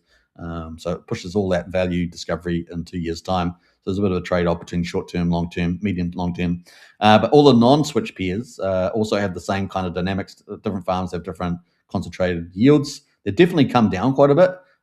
So we'll be watching that. But that's essentially it at the moment on those. Let's go to the analytics overall. Remember, there's epochs. I think we must be in epoch 4 because it's been like 4th week. So it must be there, which means rewards are being paid out for at least 3 weeks by my account. And so total locked value at the moment, 286. I think that's up from yesterday or similar to yesterday. Volume is down 28% from yesterday. Yesterday was such a big day. We were at 205,000 or something. And a voter revenue, 200,400. All-time volume now after, what do we say, 22 days is 2,337,000. So it's not bad. Total trading fees, 3,200, and it's still rolling out. Still early days, and we're at the bottom of Pulse Chain. So I think it's doing pretty well. And the technology is beautiful. The automated farm managing yields is great. Just a great tech. We've got 286,000 TVL. You can see TVL there. And the fees, the volume, is taken away as well. I don't know, that's 1 day. That's 1 day volume. Let me go to the month chart there. So you can see yesterday. Ignore the current part. I think that doesn't reflect it properly. So we've got 200,000, and it will come down to 132. Is that where we are now? About 145. So pretty similar numbers there. That chart's a little bit delayed. I don't know what's going on with there. Maybe it's just the way it renders. But that's kind of where we are. So kind of cool. This is correct. This chart's correct. 286. What does this chart say? It says 8,500. So I guess it moves on to a new day. I think they need to fix this chart up a little bit there. Brandon, if you're watching, may want to do a bit of work on just that last day. Something's not quite updating there. He'll probably say, it's just the way it goes. So screw it. That's fine. I'm just giving my feedback. All right. So that is pretty much it right now on the old SwitchX. So we've covered LibertySwap, covered SwitchX. And of course, we had some update from Brandon. Let me go to that quickly. Brandon, and have a look at that. So that was out earlier. Let me scroll down here. Yeah, so new farms, this is 12 hours ago. I already covered it yesterday, so I already front run this news. SwitchX Central Pools are now live, all with 75% locking there. So they've changed the locking percentage, so you do need to think about that. You'll get all these yields, but they will essentially be locked. You'll be able to, if you want to sell down some of the rest, you can. The alternative not selling down is you go all in, right? And then you go lock, and you can lock it. And if you want to go even next level, and you want to get 2x your switch power, which gives you more of the rewards over time, then you 2x burn it, right? You 2x burn it there, which is full-on commitment. So a lot of people generally just lock it, depending on, because you want to get your tokens out the other end in 2 years' time, or 1 year you can do any time you want. It fixes the amount of switch you get, which is your V switch, and the V switch affects the amount of rewards you get, right? And it's fairly modest, obviously, fees, but it's a business that's ramping up, and so on. So just take note of that. But that is from Brandon there. But I did cover it on live, so that is it at the moment. Have we got any other posts from them? From Brandon? I think that's it. DGM Roundtable. So as Brandon started streaming. Their entire Yes, so Brandon's streaming again. Isn't that cool? So cool stuff there, Brandon. That is DGM Roundtable there. Who's he got on there at the moment? I don't really know these people. Oh, we've got Stevenson in there, and Bean, a guy called Bean. So kind of cool. That is it at the moment. So good to see him streaming again. And we knew that he was fixing up his streaming office. Maybe he bought all that gear. I saw the picture of that. All right. So, wow. Cool stuff, right? Cool stuff is happening. That is the old markets right now. What else have we got down there? Die Hard. There's another PDI project. So all the PDI projects are down. All the PDI projects are down today. 11%. Ethos, Hard there. P-Mint. Pulse Bitcoin's down today from Fat Sammy. He's doing a great job, isn't he? Doing a great job streaming one of the, apart from myself, he's got to be one of the most 2 regular streamers out there that's got a decent audience and community engagement. And he's just a great guy, does great stuff. So if you haven't checked out Fat Sammy, check him out. Doing really great. 9% there. Reserve Tape, James Maria, XUSD team, 9% down today. World's Greatest PDI Printer, which we've been following, right, for the last couple of weeks in particular. It is down 6.8%, sitting at 69 cents, so it's down a little bit. But man, has the yield been insane and been insanely incredible. And yesterday was a key contributor. Also another PDI printer, right? So there's 4 projects, PDI printer, all on the downside today. PDI printer doing the best though. But look at the rewards in there, 18,340 over the last 24 hours. A daily APR or ROI, I should say, of 1.9%. 3 days, 5.36 and 16.75% over last week. And yesterday, that was close to 20%, wasn't it? 20%. So some insane amount. They've bought 8 million DAI as well with that. So you get a PDI minted to your wallet. So if you're bullish about PDI, then that's pretty bullish, right? So pretty cool. But the volatility in the underlying price, you've got to take that into account, and also the volumes that you're earning. So, high risk, high reward, but certainly it's been pretty good lately.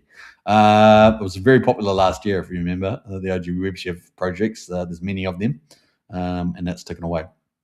All right, a couple still surviving, I would say. A couple still, and that one there seems to be the one that's getting pushed quite a bit. That's pretty much it. Everything else is kind of down.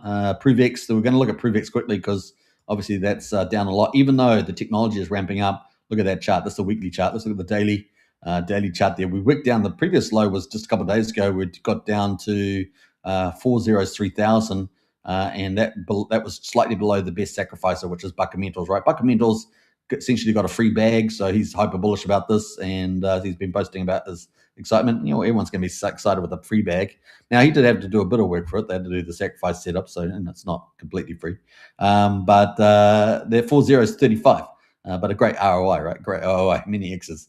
So here we are at 35. So we're just above the best sacrifice price based on the Buckamentals, which was the ProveX sacrifice pool, I think, if I remember. But let's have a look at ProveX. I don't know if this is going to cause me a problem. This could be risky, but we're fine.